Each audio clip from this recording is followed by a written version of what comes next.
সালামু আলাইকুম ওরহমতুল্লাহি ওবরাকাতু।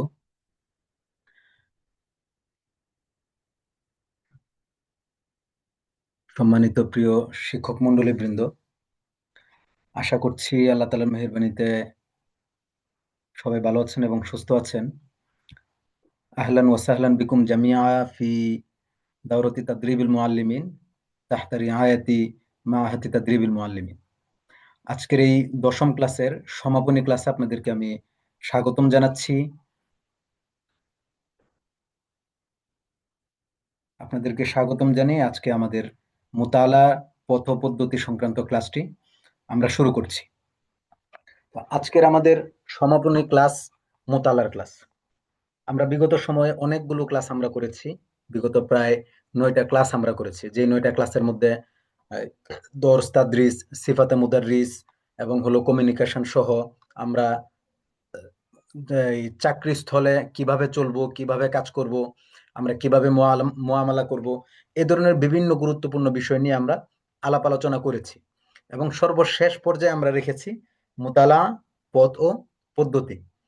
এই মুতালা পদ ও পদ্ধতির মধ্যে আমরা যে বিষয়গুলো আলোচনা করব, এক নম্বর হলো তাদরিসের জন্য মুতালা, ব্যক্তিগত মুতালা, বড়দের কিছু উক্তি আমরা এই ব্যাপারে শুনবো।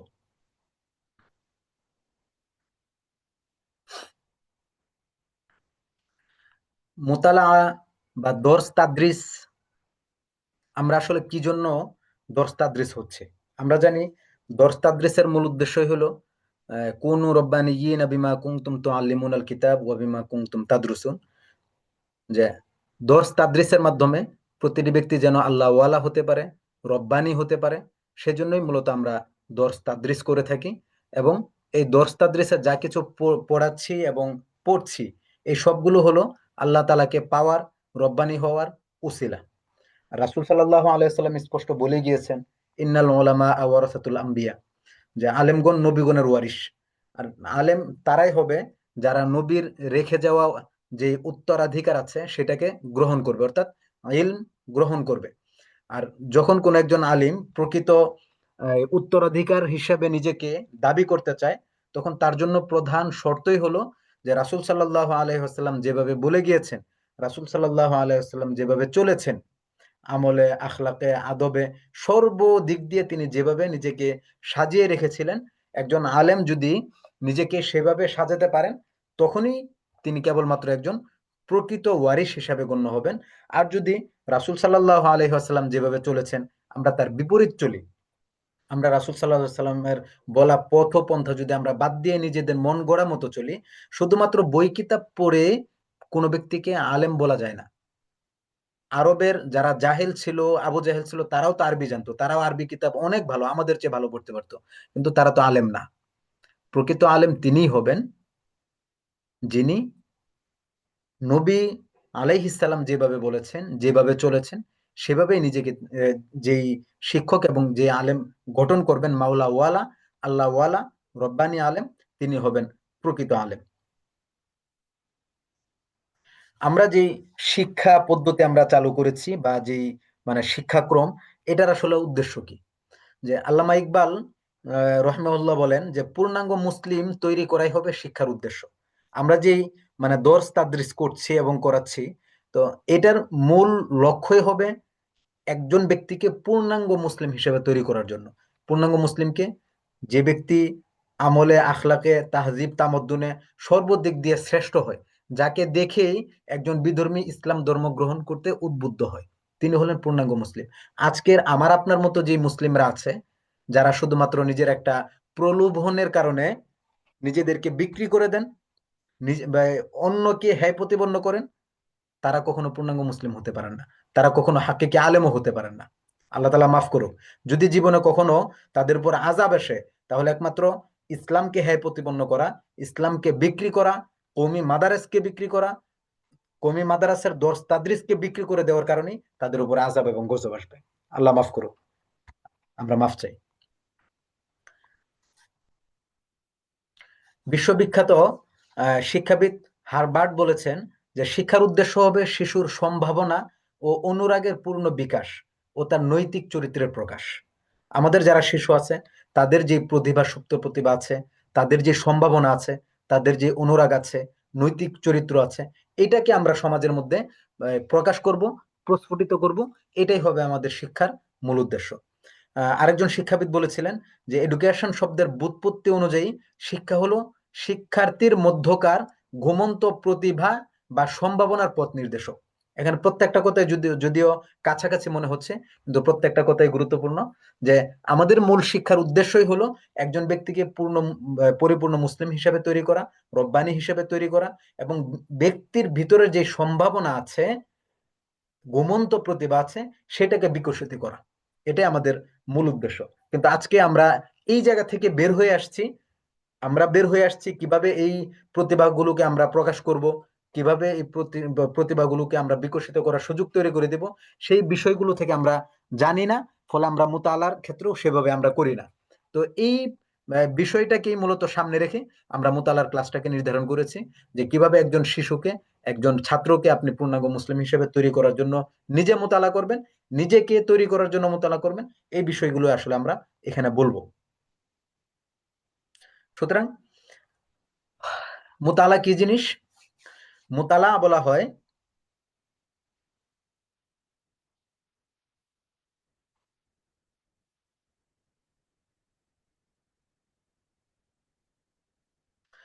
মুতালা বলা হয় কোন একটা কিতাব অথবা নুসুসকে ভালো করে পড়া এবং সেটার উপর ব্যুৎপত্তি অর্জন করা, সেটার গভীরতায় পৌঁছে যাওয়া, সেটার মানে সেখানে কি বলেছে সেটা সতর্কতার সাথে পড়া এবং তার গভীরতায় গিয়ে কোনো কিছু মুতালা করা, সেটার নাম হলো মুতালা।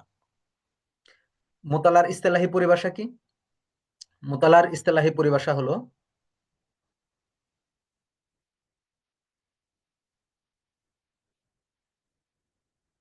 আচ্ছা, মুতালার ইস্তেলাহি পরিভাষা হলো আল মুতালাআতু ইসতিলাহান আল মুতালাআতু হুয়া ইবারাতুন আন আমালিয়াতিন ফিকরিয়াতিন। যে এটা একটা চিন্তাগত, আপনার চিন্তাগত একটা প্রক্রিয়া, একটা কাজ, যে যার সঙ্গে যিনি কারি আছেন, যিনি পড়তেছেন, মোতালা করতেছেন, তার সক্রিয়ভাবে যুক্ত থাকা, মোতালার সাথে সক্রিয়ভাবে যুক্ত থাকা। একটা হলো আমি বই পড়া শুরু করেছি, কিন্তু আমার জেহান মস্তিষ্ক কোথায় চলে গেছে আমি জানি না, ওটার নাম মোতালা না। মোতালা হলো আমি যা পড়ছি, যা দেখছি, সেটার সাথে একদম সক্রিয় বা এই কার্যকরীভাবে সেটার সাথে যুক্ত থাকা, সেটা শোনা এবং বোঝা কি পড়ছি সেটার প্রতি খেয়াল রাখা। ফলে কি হবে? ফায়াকরাউ বিশিকলিন সালিমিন, তিনি সঠিকভাবে পড়বেন। ওয়াফহামু মা ইয়াকরাউ, তিনি যা পড়ছেন তিনি তা বুঝবেন। ওয়ায়ানকুদুহু, যা পড়ছেন সেটা তিনি সমালোচনা করা যোগ্যতা রাখবেন, এবং তাকে সমালোচনা করে বা মূল্যায়ন করে সেটাকে ছোট ছোট নোট নিবেন। ওয়াস্তাখদিমহু ফি হাল্লি মা ইউওয়াজিহু মিন মুশকিলাত, এবং তিনি যা পড়ছেন এটার মাধ্যমে বিভিন্ন সমস্যার সমাধান তৈরি করবেন। এটার মাধ্যমে বিভিন্ন সমস্যার সমাধানও তিনি তৈরি করবেন। এবং সাথে কি করবেন? ওয়ায়ান্তাফিউ বিহি ফি মাওয়াকিফি হায়াতিহি, এবং জীবনের বিভিন্ন পরিস্থিতিতে এই ইলমের মাধ্যমে, সেই পড়ার মাধ্যমে উপকৃত হবেন। এখন আমাকে বলেন, আমরা যারা পড়ছি, মোতালা করছি, আজকে মোতালা করছি তো কালকে আমরা এটা ভুলে যাচ্ছি। অথচ আমরা 10 বছর, 15 বছর এক একজনের শিক্ষকতার বয়স, এত বছর মোতালার পরেও একজন ব্যক্তি যখন ইসলাম নিয়ে কটূক্তি করে, একজন যখন মানে ওপেন মানে বিদ্বেষ পোষণ করে, তাকে আমরা কোনো উত্তর দিতে পারছি না। কেন? আমরা কিতাবের যে ইবারাত আছে এইটার অনুবাদ পড়ে আমাদের জীবনের 15 বছর শেষ করেছি। তো অনুবাদের ভিতরে কি আছে, অনুবাদের সাথে যে আরো দু একটা কিতাব পড়ে বুৎপত্তি অর্জন করা দরকার, সেটা আমরা করিনি। সুতরাং আমি আবারও বলছি সংজ্ঞাটা, আমরা যদি সংজ্ঞা বুঝি বাকি পুরো ক্লাস আমরা বুঝে যাব। সংজ্ঞাটা হলো যে মুতালাআটা হলো একটা মানে চিন্তাগত কাজ। আপনি যা পড়বেন সেটা মাথার সাথে চিন্তা করবেন, ফিকির করবেন, বুঝের কাজ। এই মুতালা যিনি করবেন কারি, কারি মুতালার সাথে মানে এই সক্রিয়ভাবে যুক্ত থাকা, সেটার সাথে নিজের সর্বোচ্চটুকু দিয়ে জেহানকে মুস্তাহজির করে সেখানে উপস্থিত থাকা। কিভাবে তিনি উপস্থিত থাকবে?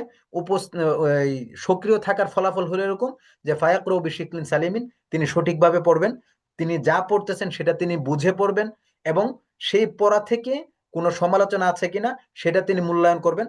ওনার চিন্তার সাথে কোনটা গেল কোনটা গেল না সেটা তিনি বিবেচনা করবেন, এবং এই মুতালার মাধ্যমে তিনি সমস্যার সমাধান করবেন। এবং কি করবেন? তার জীবনের বিভিন্ন সমস্যার সমাধান তিনি এখানে করবেন, ওয়ান্তাফিউ বিহি ফি মাওয়াকিফি হায়াতিহি, এবং জীবনের বিভিন্ন পরিস্থিতিতে তিনি কিন্তু এই মুতালার মাধ্যমে উপকৃত হবেন। এটা হলো মুতালা। এখন আমার আপনার মুতালা কি, সেটা আমি আপনি চিন্তা করলে বুঝবো। আজকে পর্যন্ত আমরা মুতালা যা করেছি, এটার মাধ্যমে কি আসলে আমি উপকৃত হতে পেরেছি কিনা, আমি সেটাতে মূল্যায়ন করার এই মানে অবস্থানে আমি আছি কিনা, সেটার মাধ্যমে আমি বুঝে পড়েছি কিনা, আমার জীবনের বিভিন্ন ধাপ উপধাপে সেটা উপকার হয়েছে কিনা, আমি আপনি চিন্তা করলে বুঝে যাব। সুতরাং মুতালা শিক্ষার্থীদের বোঝার ক্ষমতা বাড়ায়, ভাষা উন্নত করে, এবং নিজের ভাব প্রকাশের দক্ষতা বৃদ্ধি করে।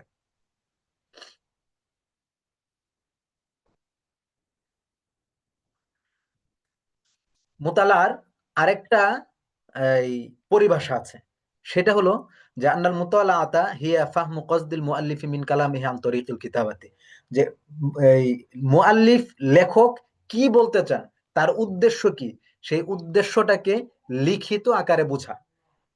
মুআল্লিফ লেখকের কথাটা, আমরা একটা হলো যে আমি কি বলছি মুখে বলছি এটা আপনারা বুঝতেছেন, আরেকটা হলো যে আমার কথাটাকে আমি মুখে বললাম না, আমি লিখে দিলাম।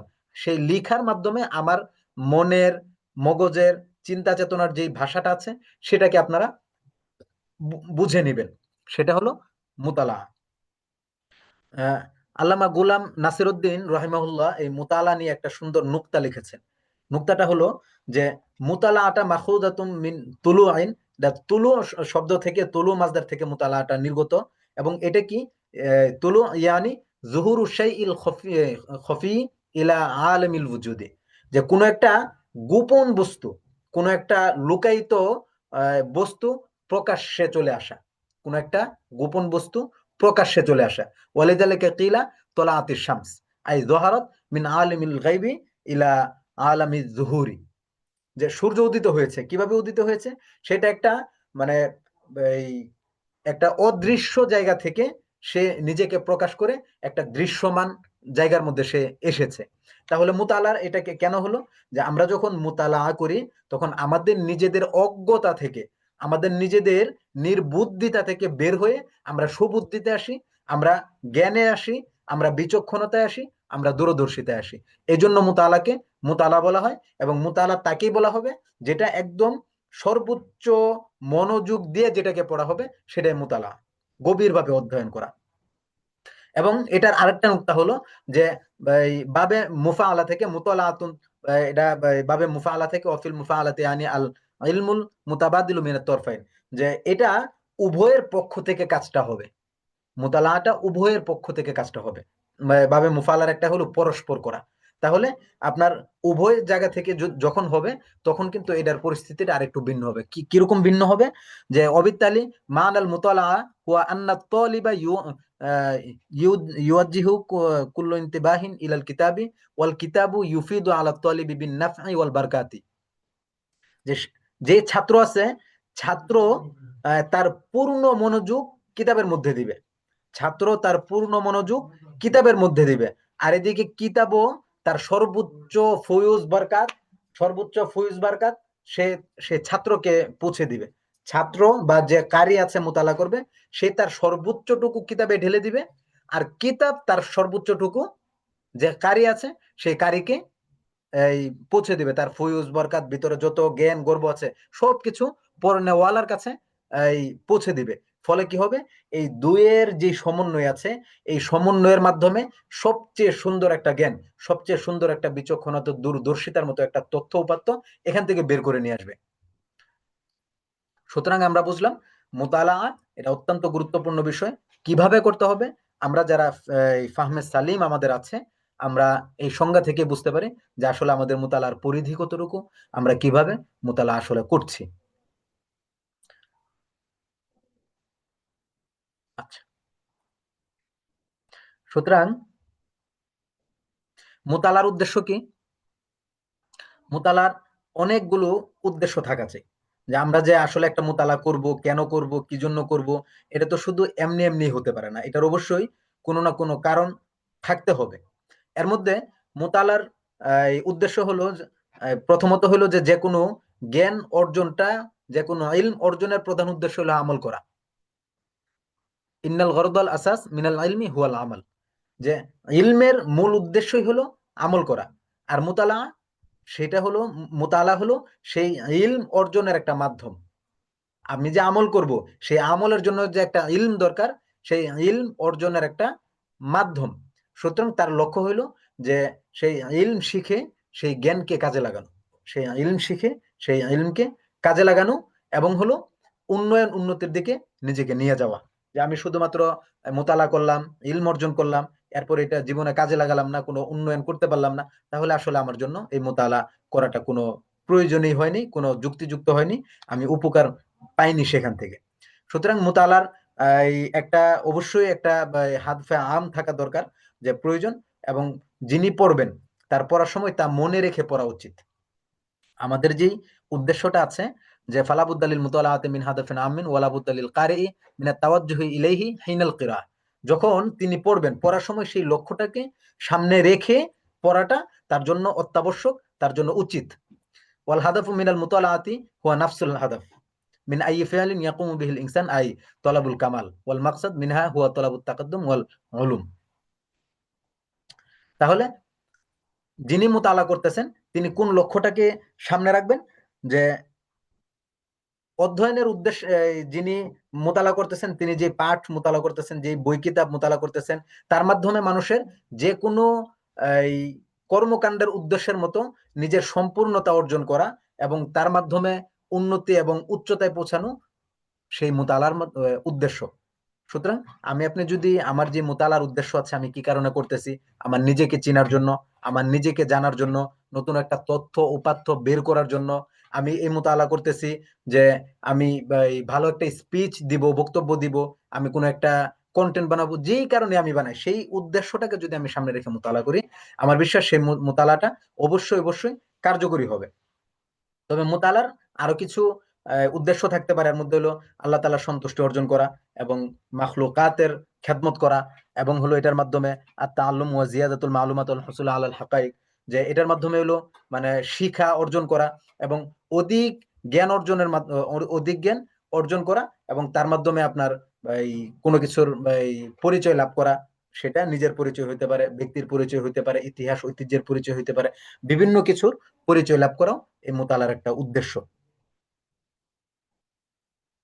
এবং এই মোতালা আল কুদরত আলা নাকদে আকাইদিন আফকারিল আখরিন, যে অন্যের যে বিশ্বাস এবং চিন্তাধারা আছে, সেই চিন্তাধারার সমালোচনা করার সক্ষমতা অর্জন করাও এই মোতালার উদ্দেশ্য। আজকে আমরা অন্যের সমালোচনা করতে ভয় পাই, এবং হলো কখনো কখনো এমন সমালোচনা করি যেটা আসলে যৌক্তিক না।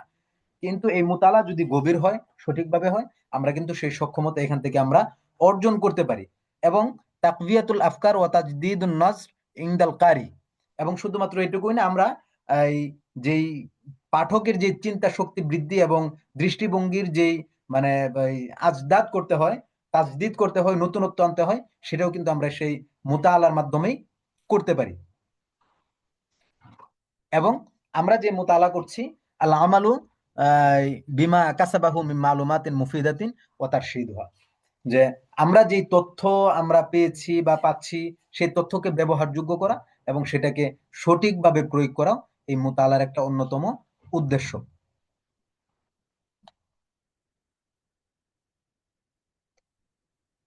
মোতালাটা আমাদের কত ভাবে হতে পারে? মোতালাগুলো হতে পারে আমাদের এটা এই কি বলে আপনার নিশ্চুপ, মানে চুপ থেকে মোতালা করা। এটা জোরে আওয়াজ করে মোতালা হতে পারে। একটা বই নিলাম আমরা, বই নেওয়ার পরে আমরা এটা এই মোতালা করতেছি একদম মনে মনে, মনে মনে মোতালা করতেছি, অনেক সময় হতে পারে। আবার অনেক সময় মোতালা হতে পারে জেহরি, আমরা আওয়াজ করে মোতালা করতেছি। আবার অনেক সময় আমাদের মোতালা হতে পারে যে আমরা চুপও না, আওয়াজও না, বরং আমরা শ্রবণ করতেছি। যেমন আমরা বিভিন্ন তেলাওয়াত শুনি, বিভিন্ন বক্তব্য শুনি, এটা সেখান থেকে আমরা অনেক কিছু শিখি। এটাও কিন্তু আসলে ইস্তেমাইয়া, এবং আমরা যেটা মৌখিক বলে ক্লাস করাচ্ছি সেটাও আমাদের একটা মোতালার অন্তর্ভুক্ত হয়ে যায়। এভাবে আমরা তেলাওয়াত করতেছি, অর্থ বুঝতেছি, বিভিন্ন ইবারত পড়তেছি, অর্থ বুঝতেছি জুড়ে জুড়ে, সেটাও মোতালা। আবার আমি চুপ করে একদম নিমগ্ন হয়ে আমি কোনো কিতাব মোতালা করতেছি, সেটা হলো চুপ থেকে মোতালা করা। সামগ্রিকভাবে এই তিনটা মোতালা হলো প্রধান মোতালা। এই তিন ভাবে কিন্তু আমরা মোতালা করতে পারি।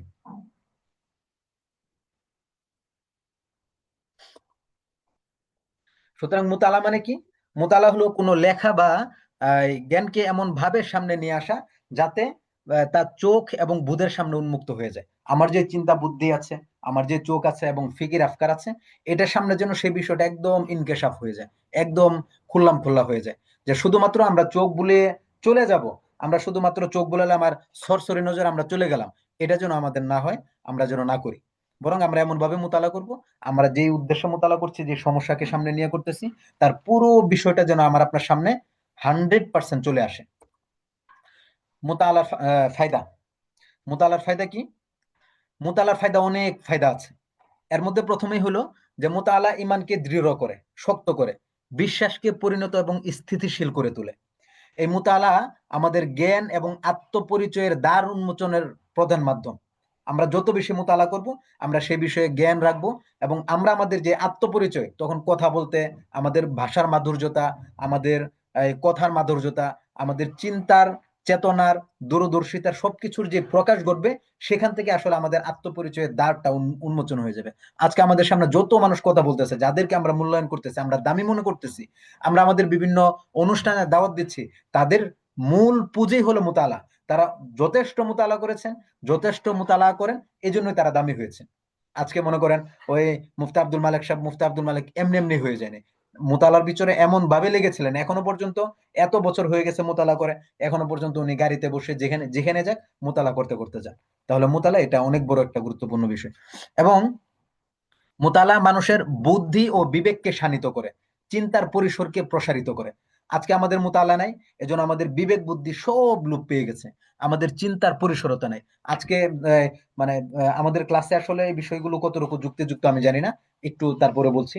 আজকে আমাদের রাজনৈতিক অঙ্গনের যে পরিবেশ পরিস্থিতি তৈরি হয়েছে, আমাকে বলেন যে আজকের রাজনীতি যারা করছেন, তারা কি আজ থেকে 10 বছর পরে কি হইতে পারে?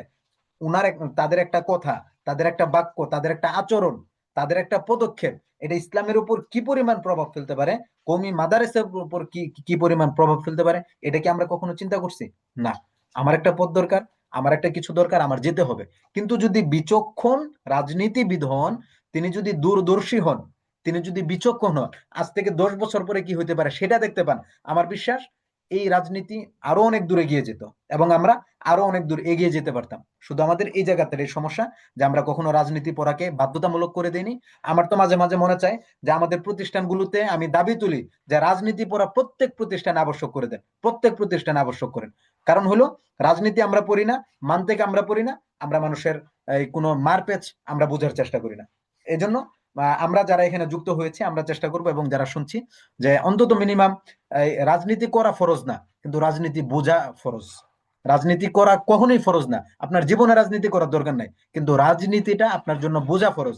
যদি রাজনীতি না বুঝেন, আপনাকে এমন ভাবে গ্রাস করে নিবে, কিয়ামত পর্যন্ত আপনার নাম দুনিয়ার বুকে থাকবে না, ইসলামের নাম দুনিয়ার বুকে থাকবে না। এই জায়গাতে আমাদের চেষ্টা করতে হবে। মোতালা মানুষকে বিভিন্ন জাতির জীবনধারা, ইতিহাস, সভ্যতা ও সংস্কৃতির সঙ্গে পরিচিত করে তোলে। যিনি যত বেশি মোতালা করবেন, তিনি ইতিহাসের সাথে, বিভিন্ন জাতির সাথে, সভ্যতার সাথে, দেশের সাথে, অনেক কিছুর সাথে তিনি তত বেশি উৎপ্রুতভাবে জড়িত হবেন। নিজের কাছে সেটা তত বেশি কাছের মনে হবে, আপন মনে হবে।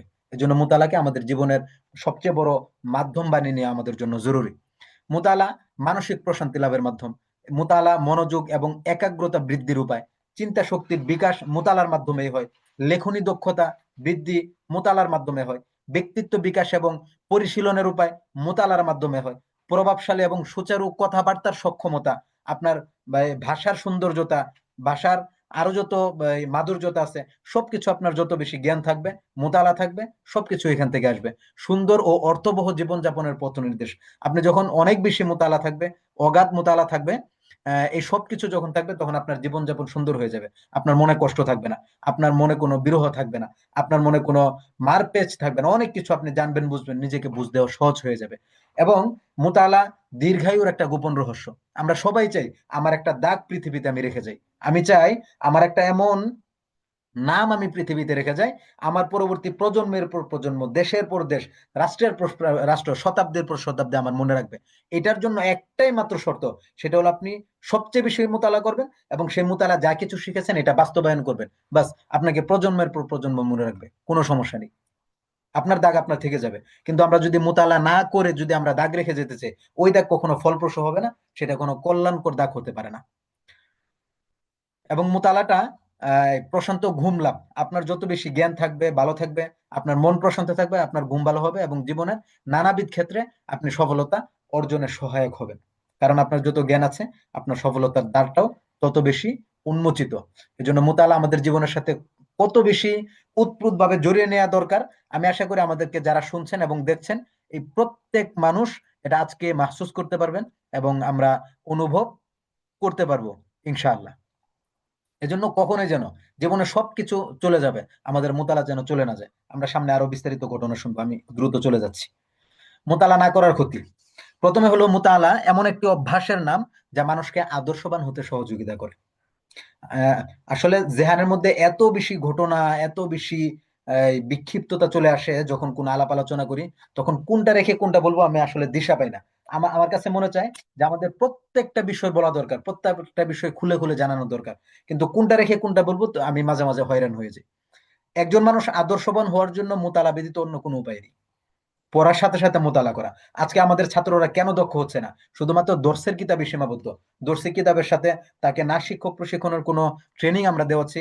আলহামদুলিল্লাহ বর্তমানে অনেক প্রতিষ্ঠান আছে যেখানে শিক্ষক প্রশিক্ষণের ট্রেনিং দেওয়াচ্ছে, বা মার্কাজ মহিউদ্দিন ফারুকী হাফিজুল্লাহ দেওয়াচ্ছে, বা আপনার শহীদুল্লাহ ফজলুল বারী রহমতুল্লাহ মাদ্রাসা যিনি শফিকুল ইসলাম ইমদাদি রাহাত হাফিজুল্লাহ, উনারাও দেওয়াচ্ছে।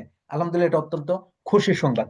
সেভাবে মুতালা কিভাবে করতে হয়, আমার আমার মনে চায় যে শুধুমাত্র মুতালার জন্য আমরা একটা কোর্স আমরা লঞ্চ করি, যে শুধুমাত্র মুতালা কত প্রকার, কিভাবে করতে হয়, কত ধরনের করতে হয়, এবং কিভাবে করলে আমি আপনি সবচেয়ে বেশি সবার আগে এগিয়ে যেতে পারবো, এটার উপর অন্তত একটা ওয়ার্কশপ আমরা চালু করি। এটা আমার মনে চায়, কিন্তু সময় সুযোগ সেটা হয়ে ওঠে না।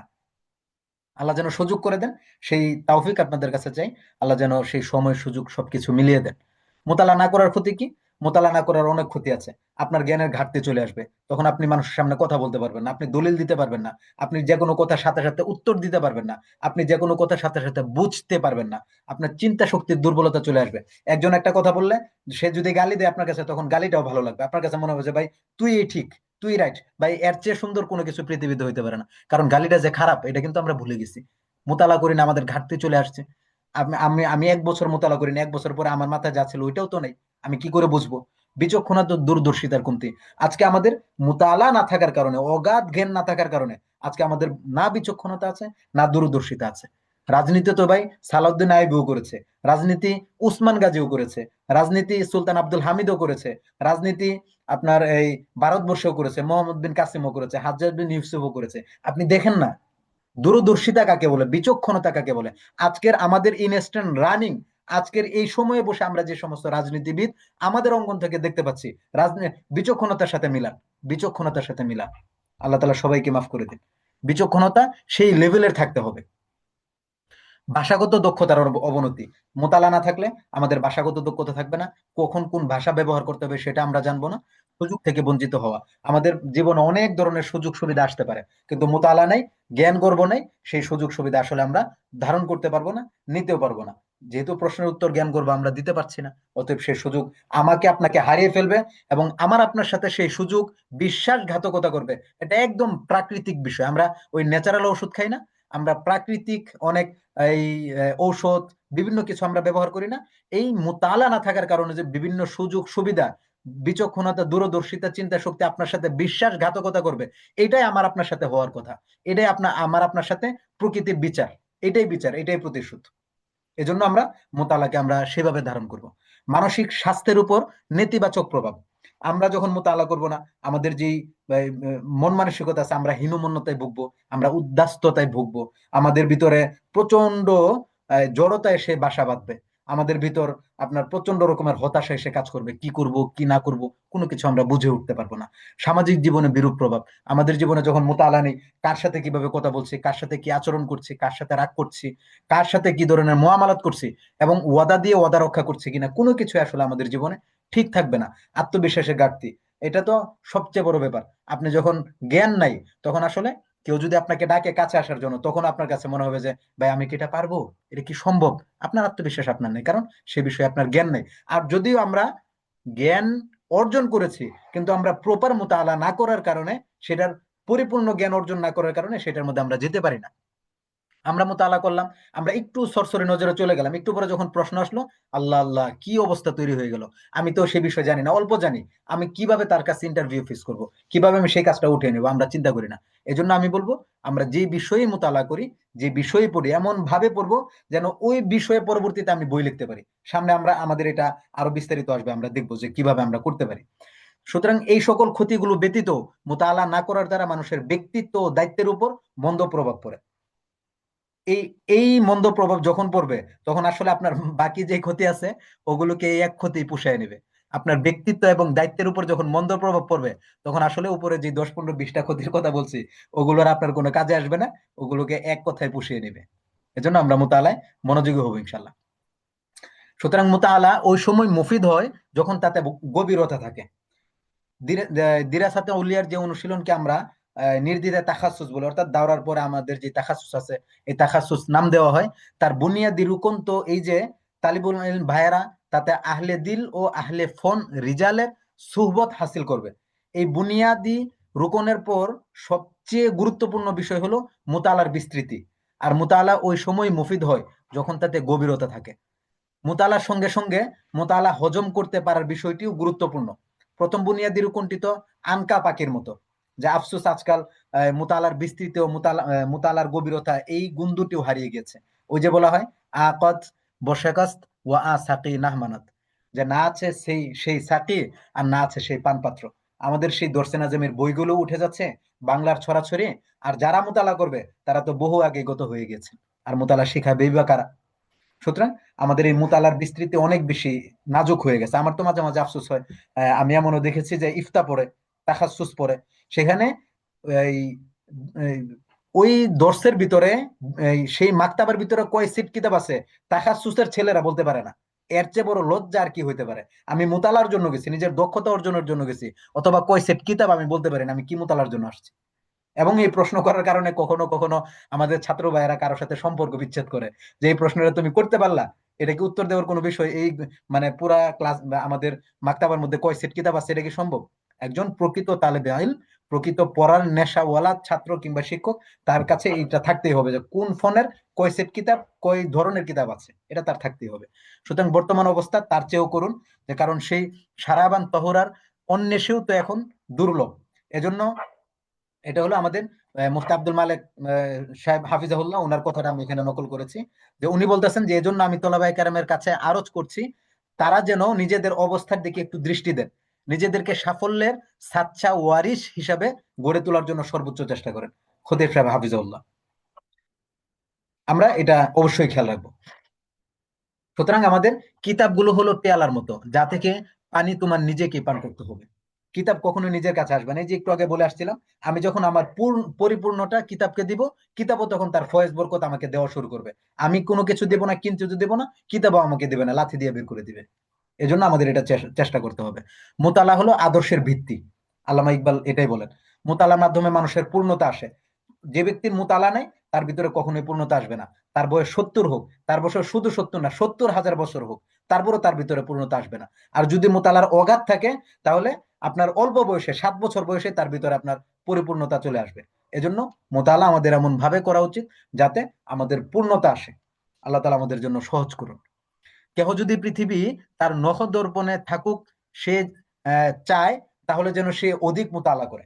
আপনি এখানে বসে সারা পৃথিবী সায়ার করতে চান, আপনি ইয়াজুজ মাজুজ কি জিনিস সেটা আপনি সায়ার করতে চান, সূর্য কোথায় গিয়ে ডুবে, আটলান্টিক মহাসাগরের নিচে কি আছে, আপনার নীল নদের নিচে কত হাজার খনি আছে, আপনি মোতালা করে সব কিছু পেয়ে যাবেন। মোতালা তো এখন আমাদের মোতালা নিয়ে গেছে ইহুদি আর খ্রিস্টান, আমাদের মোতালা নিয়ে গেছে বিধর্মীরা, আমাদের মোতালা নিয়ে গেছে হিন্দুরা। তারা রিসার্চ করে আমাদেরকে থাবড়াইতে থাবড়াইতে বসায় দিছে, এমন ভাবে থাবড়াইছে আমরা একদম চেপটায় গেছি, এমন ভাবে চেপটাইছি, এখন আর আমরা, আমরা যে জীবনে কিছু করেছিলাম, আমরা যে বিভিন্ন আবিষ্কার করেছি, আমরা যে কিছু বানিয়েছি, সেটাই আমরা ভুলে গেছি। আমরা এখন জানি না যে আসলে মুসলমানদের অবদান কি পৃথিবীতে, এমন ভাবে থাবড়াইছে আমাদেরকে। সুতরাং ওই থাবড়ানো, সে চ্যাপ্টা জায়গা থেকে উঠে আসার জন্য 1 নম্বর শর্ত আমাদের মোতালা করতেই হবে, বিকল্প কিছু নেই।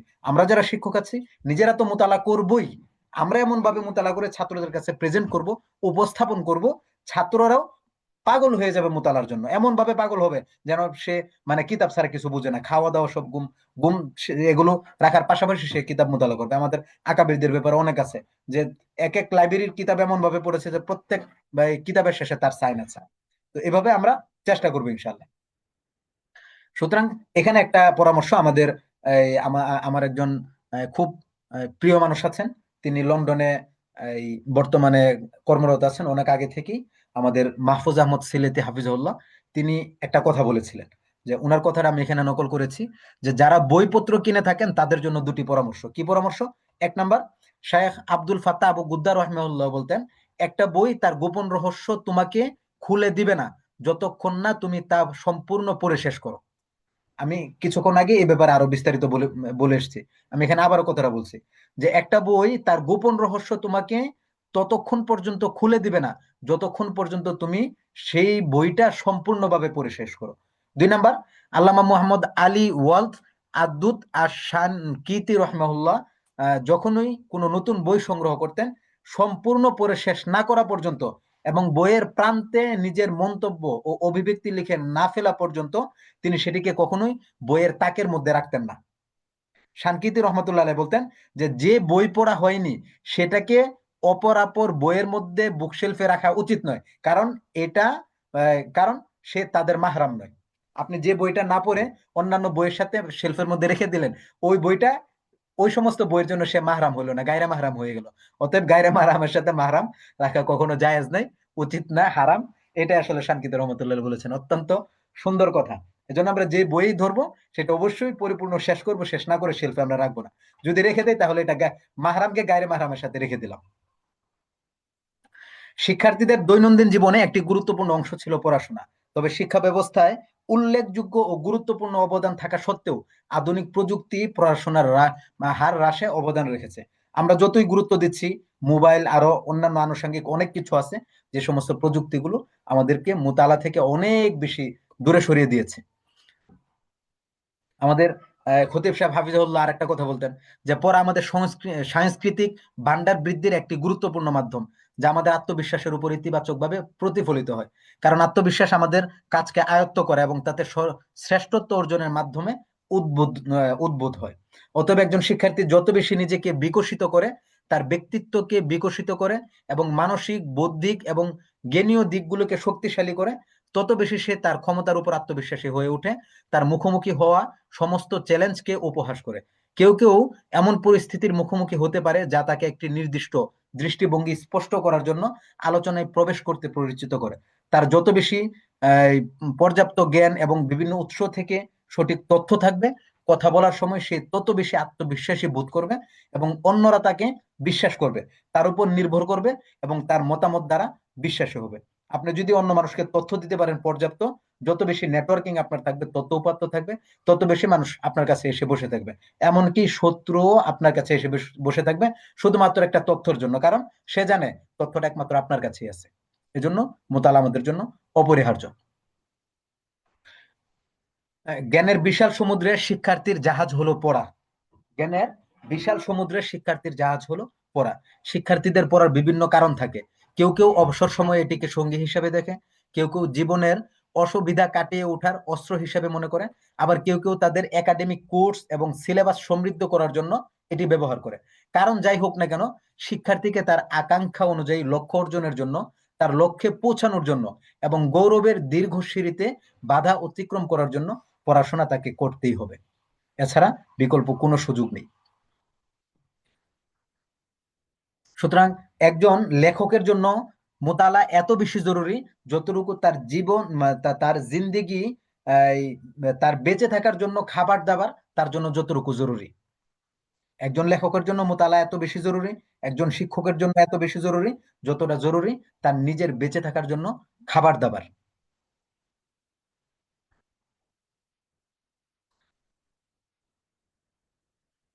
मुताला के बगैर कलम के मैदान में एक कदम भी बढ़ना बहुत मुश्किल है।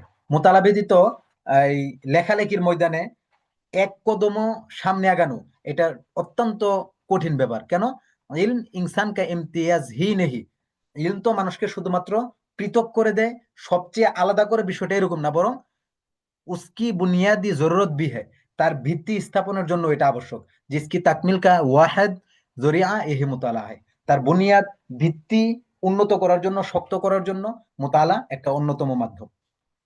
এজন্য আমাদের চেষ্টা ফিকির সবসময় করতে হবে ইনশাল্লাহ। আচ্ছা, আরবি ভাষার খ্যাতিমান কবি মুতানাব্বির একটি পংক্তি আছে যে ওয়াখাইরু জালিসিন ফি জামানি কিতাবুন, যে সময়ের সর্বোত্তম সঙ্গী হলো বই। এই ভাবনাটাই মরহুম শাওরিশ রহিমাহুল্লাহ এভাবে প্রকাশ করেছেন যে কিতাব সা মুখলিস দোস্ত কুই নেহি, বইয়ের মতো বিশ্বস্ত বন্ধু আসলে পৃথিবীতে কেউ নেই। আপনার মন খারাপ হোক, আপনি যেই পরিস্থিতিতে থাকেন, কিতাব কিন্তু আপনাকে সর্বদাই সঙ্গ দিবে। আপনি হসপিটালে থাকেন বা আপনি যেখানেই থাকেন, যেই পরিস্থিতি থাকেন, আপনাকে সঙ্গ দিবে। সুতরাং আমাদের মতো আলা কেমন হওয়া উচিত, যে বই অধ্যয়ন মানুষের ব্যক্তিত্বকে উন্নতির উচ্চ শিখরে পৌঁছে দেওয়ার গুরুত্বপূর্ণ মাধ্যম, জ্ঞান ও তথ্য অর্জনের উপায় এবং বাস্তব অভিজ্ঞতার সঞ্চয় এক প্রজন্ম থেকে আরেক প্রজন্মে পৌঁছে দিয়ে মন ও চিন্তাকে আলোকিত করার এক স্বীকৃত পথ। আমরা যত মোতালা করব, তত প্রজন্ম থেকে প্রজন্ম, শতাব্দী থেকে শতাব্দী এই জ্ঞানের ধারাবাহিকতা, সঠিক জ্ঞানের ধারাবাহিকতা থেকে যাবে। সুতরাং আমরা আমাদের আসল মূল পয়েন্টে চলে আসছি, যে কিতাব ব্যতীত একটি ঘর প্রাণহীন দেহের মতো। যে আমরা তো আসলে মোতালা এমন ভাবে করি যে এই এই কি বলে, যে জীবনে বহু বছর আগে একটা বই কিনেছিলাম, এটাও মাঝে মাঝে কখনো খুলে দেখবো কিনা, এটা আমাদের সময় হয় না। মোতালা আমরা কিভাবে করবো এটা আল্লাহ ভালো জানে। যে আমরা বই কেনার প্রতি কোনো আগ্রহ নেই, বই কেনার প্রতি কোনো রেশ নেই। আমরা এই বিষয়টা অত্যন্ত খেয়াল রাখতে হবে যে জীবনে যাই কিছুই হোক, অন্তত প্রতি মাসে আপনি প্রতিদিন 10 টাকা করে জমাইলেও মাসে 150 টাকা বা 300, মাসে 300 টাকা, আপনি 300 টাকা মধ্যে 2টা বই কিনতে পারেন। অন্তত 5 টাকা করে জমায় একটা বই কিনেন, নিজেকে উপকৃত করেন। তাদরিসের জন্য মোতালা প্রয়োজন, পদ্ধতি ও গুরুত্ব। আমরা তাদরিসের জন্য কিভাবে মোতালা করব, এটা সবচেয়ে গুরুত্বপূর্ণ একটা বিষয়। প্রথমতই হলো জৌকে মোতালা, যে প্রতিটি মানুষের পড়ার আগ্রহ থাকা উচিত। বিশেষ করে একজন সফল ও প্রকৃত শিক্ষকের জন্য জৌকে মুতালা থাকাটা অনেক বড় একটি গুণ। বরং সকল গুণের মূল ভিত্তি হলো মুতালা ও প্রতিনিয়ত জ্ঞানার্জন। শিক্ষকের মূল দায়িত্ব শিক্ষকের মূল দায়িত্ব হলো মালুমাত এবং দ্বীনি ইলম সর্বোত্তম পদ্ধতিতে অন্যের কাছে বন্টন করে দেয়া, পৌঁছে দেয়া। যে মাওয়াত ছাত্রদেরকে দেওয়া হয়, যে মুক্ত দানা তাদের মাঝে বন্টন করা হয়, যে ফুলের মালা তাদের গলায় পরানো হয়, তার সব কিছু অর্জনের একমাত্র মাধ্যম হলো মুতালা। মুতালা কমতি থাকার পরেও যে দাবি করে আমার তালিম কামেল, তাহলে কোনো শখ শোভা ব্যতীতই ধোঁকা ছাড়া আর কিছুই না। একজন ব্যক্তি মুতালা ছাড়া ক্লাসে যান, তিনি মুতালাই করেন না, অথচ তিনি চিন্তা করেন যে আমার আজকের ক্লাস একদম ফাটিয়ে দিয়েছি, আমি একদম মানে কামা হাকু হক হক আদায় করে ফেলেছি। এটা কখনোই হতে পারে না। যিনি মুতালা করবেন তিনি একমাত্র কামেলের দাবি করতে পারেন। সুতরাং বলা যায় যে আমাদের মাধ্যমেই আমাদের মাধ্যমে অথবা আমাদের হাতেই তালিমি মেয়ারের বুলন্দির জানাজা পড়া হচ্ছে। আমরা যেহেতু এই যে মোতালাবাদ দিচ্ছি, দর্শে নাজামিতে আমরা বাংলা ঢুকিয়ে দিচ্ছি। আমার মনে আছে আমি এক মাদ্রাসায় আমি চাকরি করতাম, আমি জাস্ট মেশকাতের একটা নোট চেয়েছিলাম আরবি, ওটার দাম ছিল খুব বেশি না, মাত্র 500 টাকা। আহ, আল্লাহ তালা হজরতকে নেক হায়াত দারাজ করুন হাতে আফিয়ার সাথে। হজরত আমাকে এই নাকচ করে দিয়েছিলেন যে কিতাবটা কিনে দিতে পারবো না। আমি আল্লাহর হস্তে যখন না করেছে, পরের দিন আমি চাকরিটা ছেড়ে দিয়েছিলাম। যে যেখানে আপনি একটা কিতাব দিতে পারবেন না, সেখানে আসলে চাকরি করে বা আমি আসলে বাচ্চাদেরকে কি দিব, সেটা আমি আসলে যৌক্তিক ভাবে জানি না। এজন্য আমি চাকরি ছেড়ে দিয়েছিলাম। এজন্য মোতালা যেহেতু আমাদের মধ্যে নেই, আমরা এমন ভাবে মোতালা করি, বাংলা নোট নিয়ে ক্লাসে যাই।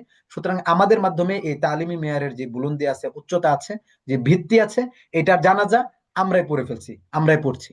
সুতরাং মোতালার জন্য অহেতুক কাজকর্ম ও ব্যস্ততা সব বাদ হয়ে যাবে। আমরা যদি মোতালা চাই, যে আমরা প্রকৃত মোতালা করতে চাই, তাহলে আমরা আসলে কোনো কিছুর মধ্যে জড়িত হতে পারবো না, একান্ত ভাবে মোতালা করতে হবে। মোতালা, জৌকে মোতালা কি জিনিস, এটা কিভাবে আমরা বুঝবো? জৌকে মোতালার প্রধান শর্তই হলো যে শিক্ষকের মোতালার প্রথম পদক্ষেপ, যে তার যে জৌক আছে, এটার মূল ভিত্তি হলো তাফরিকুল আওকাত লিল মুতালা। শিক্ষক মোতালার জন্য তার সময়কে বের করে নেবেন, তার সময়কে ফারেক করে নেবেন। এটা রাতের 3টা বাজুক আর দুপুর 3টা বাজুক, তিনি মোতালার জন্য অন্তত মিনিমাম একটা সময়, 2 মিনিট হোক, 10 মিনিট হোক, 10 ঘন্টা হোক, একটা মিনিমাম সময় তিনি বের করে নেবেন। এটাই বোঝা যাবে তার জৌকে মোতালা আছে। আর এটাই যোগ আছে কিনা তা বোঝার চাবিকাঠি। সুতরাং একজন প্রকৃত তালেবে ইলম কখনো মুতালা ব্যতীত স্বস্তি বা প্রশান্তি পেতে পারে না, কখনোই না। একজন তালেবে ইলম, প্রকৃত তালিবুল ইলম, মুতালা ব্যতীত কখনোই স্বস্তি পেতে পারে না। তিনি হসপিটালে থাকলেও তিনি মুতালা করবেন, তিনি যেখানে থাকবেন তিনি মুতালা করবেন। আমার মনে আছে যে বছর আমি ইফতা পড়ি, সে বছর মানে এত পরিমাণ আমি লেখালেখি করেছি এবং এত বেশি মুতালা করার ফুরসত আমার হয়েছে, গাড়িতে বসে, সিএনজিতে বসে, বাসে বসে।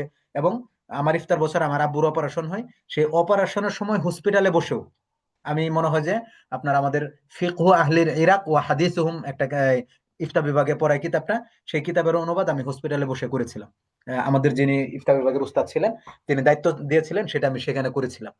নিজেদেরকে এভাবে ফারেক করে নেওয়া অত্যন্ত বেশি জরুরি। সুতরাং মানে আমরা কি, আমরা তালিবুল ইলম এরকম এমন যে আমাদের দিন ইলম অর্জনের, আমাদের রাত ইলম অর্জনের, আমাদের শয়ন জাগরণের কাজও ইলম অর্জন, আমাদের সব আয়োজন এবং আমাদের সব প্রয়োজনের কেন্দ্র বিন্দু ইলম অর্জন।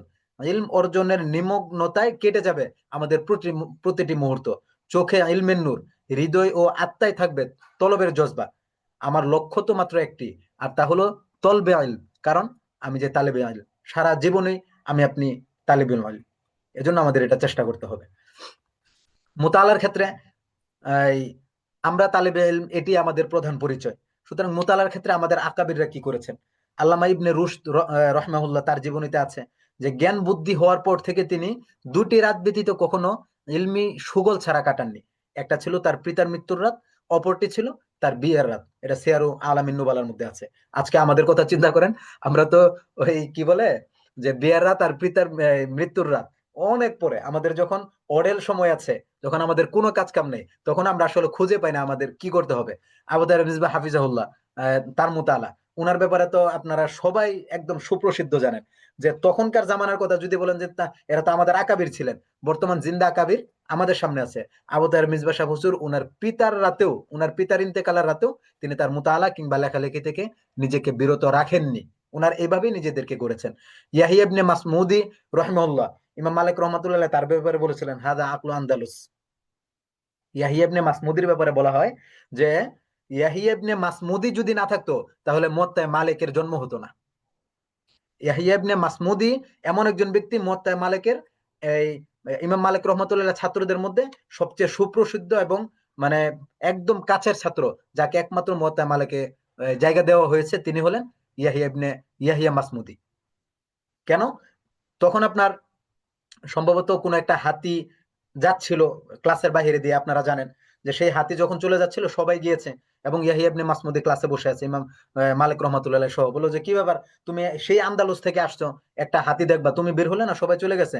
তখন বললো যে হজরত, আমি হাতি দেখার জন্য তো জীবনে বহুত সময় পাবো, কিন্তু আজকের আপনার এই দর্শ, এই দর্শের জন্য তো সারা জীবন সময় পাবো না। এই হাতি না দেখলে তো আমি মারা যাব না, আমার কিছুই হবে না। তো সেই ইয়াহিয়া ইবনে মাসমুদি, যার রেওয়ায়াতে মুয়াত্তা মালিক ভরপুর, অডেল রেওয়ায়াত, তার রেওয়ায়াত ছাড়া বা খুব কম রেওয়ায়াতে আছে যেগুলোর মধ্যে তার কোনো নাম নেই, স্থান তিনি পেয়েছেন। এটা তো তিনি ছিলেন আমাদের আকাবির, আমাদের এই জিন্দা আকাবির, যারা আমাদের নিকটতম সময়ে গত হয়েছেন। মুফতি আজিজুল হক রহমাউল্লাহ, এই উনার ব্যাপারে কি, উনি একদম সোজা সাপটা হেলিকপ্টার দেখে বলে দিয়েছিলেন যে আহামরি আর কি হবে, কত পাখি তো আকাশে উড়ে। একথা ভেবে আবারও তিনি মুতালায় ডুবে গেলেন। বাহির দিয়ে হেলিকপ্টার সবে মাত্র মানে উড্ডয়ন করেছে, তখন তিনি সম্ভবত দারুল উলুম দেওবন্দে আছেন, তখন একথা তিনি এভাবে বলেছেন। এবং এটা সুলতান নদভী রহমাহুল্লাহ তিনি তাজকিরে আজিজের মধ্যে তিনি এটা উল্লেখ করেছিলেন যে ইমাম মুহাম্মদ রহমাহুল্লাহ তার মোতালার পরিধি কি ছিল। ইমাম শাফি রহমাতুল্লাহ বক্তব্য হলো যে ইমাম মুহাম্মদ রহমতুল্লাহ এত পরিমাণে মোতালা করতেন যে তাকে প্রশ্ন করা হয়েছে যে আপনি তো একটু ঘুমাতে পারেন, ঘুমটুম বাদ দিয়ে মোতালা করতেছেন। তখন তিনি একদম সোজা সাপটা বলে দিচ্ছেন, কাইফা আনাম, আমি কিভাবে মোতালা করতে পারি, ওকত নামাত অয়ুনুল মুসলিমিন তাওয়াক্কুলান আলাইনা, অথচ আমাদের উপর নির্ভর করে, আমাদের উপর ভরসা করে সমস্ত মুসলিমদের চোখগুলো ঘুমাচ্ছে। এবং তারা বলতেছে ইয়াকুলুন ইদা ওয়াকা আলানা আমরুন রাফানাহু ইলাই, যখন আমাদের কোনো সমস্যা সংঘটিত হবে আমরা সোজা দৌড়ে চলে যাব তার কাছে, সোজা দৌড়ে চলে যাব তার কাছে, কখনো আমরা পিছপা হবো না। তাহলে যে মানুষগুলো আমার কাছে দৌড়ে চলে আসবে, ফায়াক শিফু হুলানা, ওই সমস্যার সমাধান আমরা পেয়ে যাব। ফাইদা নিমতু ফাফিহি তাদিয়াউদ্দিন, আর যদি আমি ঘুমিয়ে যাই, আমি যদি রাত ঘুমে কাটিয়ে দিই, তাহলে তো পুরো দিনটাকে আমি নষ্ট করে দিলাম, পুরো ধর্ম, সেই মাসলা মাসাইল সমস্ত কিছু আমি নষ্ট করে দিলাম। তাদের মোতালার পরিধি ছিল এরকম। আর আজকে আমি আপনি যদি চিন্তা করি, আরে কালকে ক্লাসে যাব, ছাত্র পড়াবে, কোনো মতো কোনো মতো চালিয়ে দিয়ে পরের দিন আমরা মোতালা করে যাব। একটু পরে সামনে আসবে দেখবেন আমাদের পরিস্থিতি এটা দাঁড়িয়ে গেছে। সুতরাং এই যে কথাগুলো বললাম, এটা আসলে একটা যুগের পার্থক্য না, এই পার্থক্য হলো আমাদের মন মানসিকতার। যুগ অনেক যেতে পারে, কিন্তু আমাদের মন মানসিকতা যদি আমরা আমাদের মতো রাখতে পারি, আমার বিশ্বাস সেই যুগ এখনো ফিরিয়ে আনা সম্ভব, এখনো ফিরিয়ে আনা পসিবল। শুধু আমাদের চেষ্টার দরকার, আমাদের মন মানসিকতা তৈরি দরকার। সুতরাং শিক্ষার উদ্দেশ্য কি? যে দিনী ও সামাজিক কাজ করতে গিয়ে আমাদের উচিত সংহতি ও ঐক্য বজায় রাখা। যারা একসাথে কাজ করছেন তাদের মধ্যে পারস্পরিক সহানুভূতি বজায় রাখা। আমরা অলরেডি এই আলোচনাটা করে ফেলেছি হলো 8টা থেকে 9টার ক্লাসে, যেখানে আমরা কর্মক্ষেত্রে কিভাবে থাকবো সেটাকে আমরা কিভাবে আলাপ আলোচনা কাজ করব সেটা আমরা আলাপ আলোচনা করেছি। সুতরাং তাদরিসের জন্য মুতালা এখানে কি, আমরা তাদরিসের জন্য মুতালা 5টা পদ্ধতিতে করব। আমরা তাদরিসের জন্য মুতালা 5 পদ্ধতিতে করতে পারি। 1 নম্বর হলো জমা মালুমাত, 2 নম্বর হলো তারতিবে মালুমাত, 3 নম্বর হলো তালাশে তাবিরতে হাসান, 4 নম্বর হলো তাকমিলে মুতালা, 5 নম্বর হলো আল ইহতিয়াতুল আউয়াল ফিল মুতালা। এই 5টা কি জিনিস এটা আমরা ধাপে ধাপে দেখতেছি, চলেন। 1 নম্বর হলো জমিয়া মালুমাত। জামিয়া মালুমাত কি জিনিস? যে উস্তাদ যে সবকটুকু পড়াবেন সেই অংশটুকুর ইবারত ভালোভাবে ঠিক করে নেবেন। ইবারত এবং সেই ইবারতের জব্ত এবং তালাফুজ, মাখরাজ, মাখারিজ, জের, জবর, হরকত যা কিছু আছে সব কিছু নির্ভুলভাবে তিনি এটাকে জব্ত করে নেবেন, ভালোভাবে আয়ত্ত করে নেবেন, যাতে ক্লাসে গিয়ে বইও যদি বন্ধ করে দেন তার যেন এই ইবারত পড়াতে কোনো সমস্যা না হয়। 2 নম্বর হলো তিনি তর্জমা ঠিক করবেন। 2 নম্বর হলো তিনি অনুবাদটাকে ভালো করে ঠিক করে নেবেন। 3 নম্বর হলো ইবারতের যে মতলব আছে সেটাকে তিনি ভালোভাবে আয়ত্ত করে নেবেন, বুঝে নেবেন। 4 নম্বর হলো ইবারত থেকে কোনো এশকাল থাকলে সেটা হল করবেন। আমরা শুধুমাত্র অনুবাদ পড়ে ক্লাসে চলে যাই, যখন ছাত্ররা ইশকাল করে তখন আমরা ঘেমে যাই যে আসলে এই ইশকাল তো আমি কল্পনাই করি নাই। আসলে ভাই কল্পনা করি নাই বিষয়টা এমন না, আমি কল্পনা করার মতো মুতালা করি নাই, এজন্য আমার আপনার জেহানে সেই প্রশ্ন আসে নাই, ছাত্র জেহানে চলে আসছে, সেই খেয়াল করে শুনেছে। এজন্য যে ইবারতটা পড়বো সেখানে কতগুলো প্রশ্ন হতে পারে সেটা আমরা চেষ্টা করব বোঝার জন্য এবং জানার জন্য।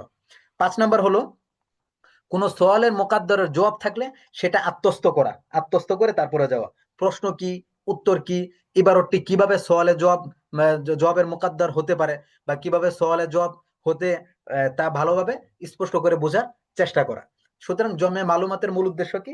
জমিয়া মালুমাতের মূল উদ্দেশ্য হলো সবকের অংশটুকুর নাহভি, সরফি, সিহাতে তরজমা, মুতাআল্লিকাতে তরজমা, উক্ত নফসা ইবারতের মূল উদ্দেশ্য বুঝে নেওয়া। এই সকল বিষয়গুলো হল করাই হলো মুতাআলার প্রথম স্তর বা প্রথম পদক্ষেপ। আচ্ছা, আমাকে আপনারা একটু বলবেন যে আমার কথাগুলো আপনারা আসলে ক্লিয়ার শুনতে পাচ্ছেন কিনা এবং আমি বুঝাতে পারছি কিনা, এটা একটু আমাকে আপনারা মেসেজে বলবেন। অনেক অনেক সময় যাবত আমি কথা বলছি, আপনারা চুপ করে আছেন, একটু বলবেন, সবার মতামত জানাবেন, আমি সামনে চলছি। তাহলে মুতাআলার প্রথম পদক্ষেপ হলো জমা মালুমাত। দ্বিতীয় পদক্ষেপ হলো, আচ্ছা জমে মালুমাতের মধ্যে আমাদের আরেকটু কথা আছে, সেটা হলো যে নিজের দেমাগ বা মস্তিষ্ক ব্যবহার করা।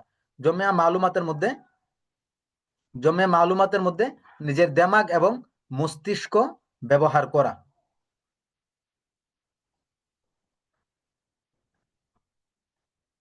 আচ্ছা, কিভাবে? যে উল্লেখিত সকল বিষয় বোঝার জন্য প্রথমে নিজের মস্তিষ্ক আমরা ব্যবহার করব। কিভাবে ব্যবহার করব? আমরা 8 বছর মাদ্রাসায় মানে 8 বছর পড়িয়ে মাদ্রাসা আপনাকে আলেম বানাতে পারেনি, তবে আরো উচ্চতর ইলম অর্জনের জন্য আপনার দেমাগ তৈরি করে দিয়েছে। আমরা তো মাদ্রাসায় পড়েছি লম্বা সময়, এটুকু সময় তো আমাদেরকে আলেম বানায় না, আমরা শুধুমাত্র একটা কিতাব কিভাবে মোতালা করব, কিভাবে পড়ে নিজেকে উন্নত করব সেটা শিখিয়ে দেয়। সুতরাং প্রথমে নিজের মস্তিষ্ক ব্যবহার করা জরুরি। নিজের মস্তিষ্ককে ব্যবহার না করে চিন্তা ফিকির সব বাদ দিয়ে এবং সকল বুঝ, সরা, হাসিয়া, বাইনা সতর থেকে মানে গ্রহণ করা নিতান্তই বোকামি এবং গলত। আপনি আগে নিজে চিন্তা করবো আমরা যে এখানে কি বলছে, বলার পরে আমাদের চিন্তাটা ঠিক আছে কিনা, এই চিন্তা ঠিক আছে কিনা এটা বোঝার জন্য আমরা সরা দেখবো, আমার চিন্তা ঠিক আছে কিনা বোঝার জন্য হাসিয়া দেখবো, বাইনা সতর দেখবো, তারপর আমরা জাস্টিফাই করবো যে ঠিক আছে আমি যেটা চিন্তা করছিলাম এটা রাইট। যদি আমার চিন্তায় কোনো ভুল থাকে তাহলে সেটা আমরা হাসিয়া, বাইনা সতর এবং সরা থেকে আমরা নিয়ে নিব। প্রথমে মস্তিষ্ক ব্যবহার করা, তারপর নিজের বুঝকে শানিত করতে এবং যাচাই করতে সরা, হাসিয়া বা অন্যের সহযোগিতা নেওয়া। এই সকল আলোচনার একটাই উদ্দেশ্য, শুধুমাত্র সরা সরুহাতের উপর নির্ভর করবে না, আবার শুধুমাত্র নিজস্ব বুঝ এবং বুদ্ধিমত্তার উপর সীমাবদ্ধ থাকবে না, বরং উভয়টির সমন্বয়ে সিহাতা ইবারত, সিহাতে ফাহাম, সিহাতে তর্জমা এবং এগুলোর সাথে সম্পৃক্ত সকল সঠিক তথ্য উপাত্তগুলো সংগ্রহ করে নিবে। আমি আশা করছি আমার কথাগুলো আপনাদেরকে আমি ক্লিয়ার বোঝাতে পারছি।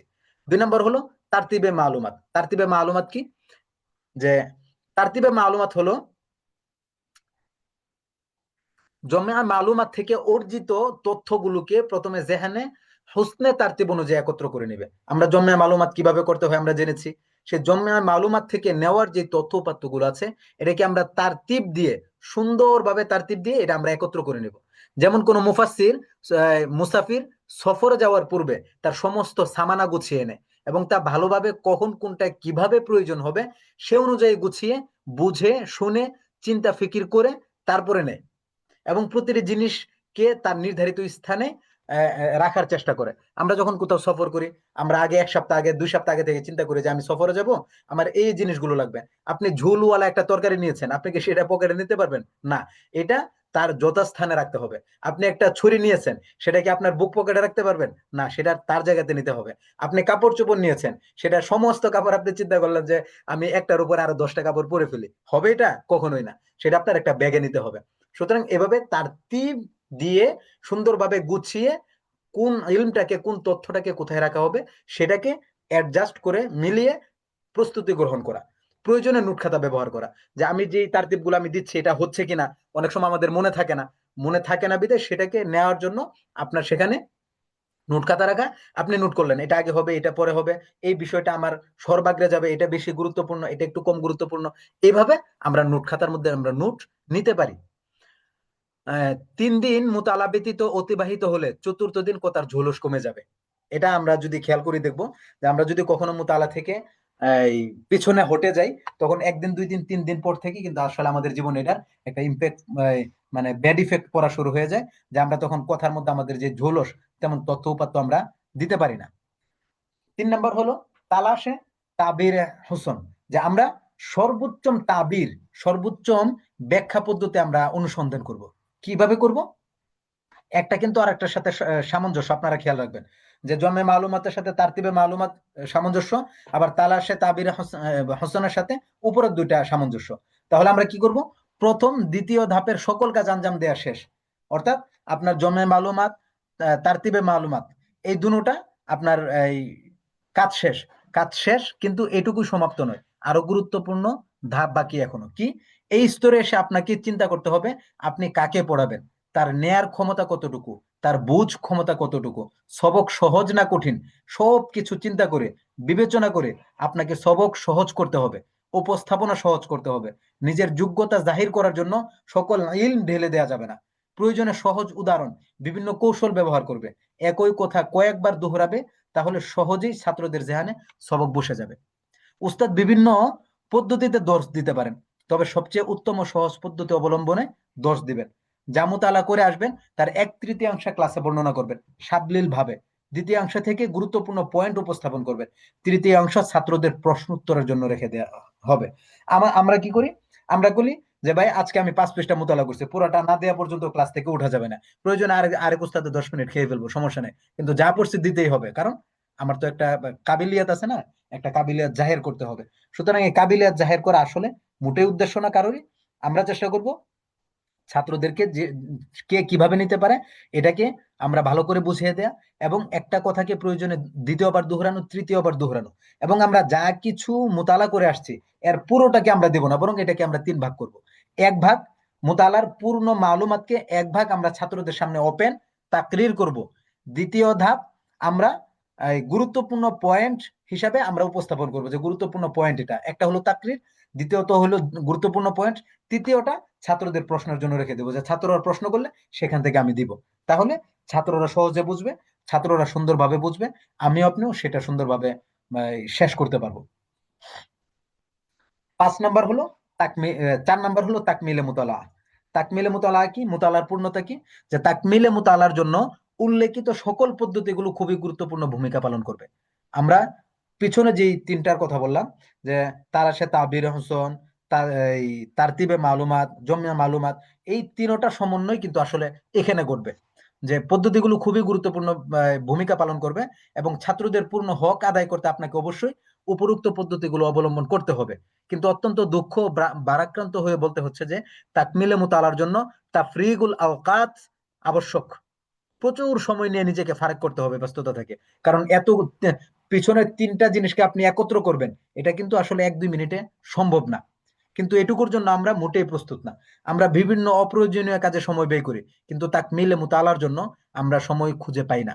আমাদের অবশ্যই ইলমের বরকত ও রহমত পেতে এ সকল মাসগালা কুরবানি করতে হবে।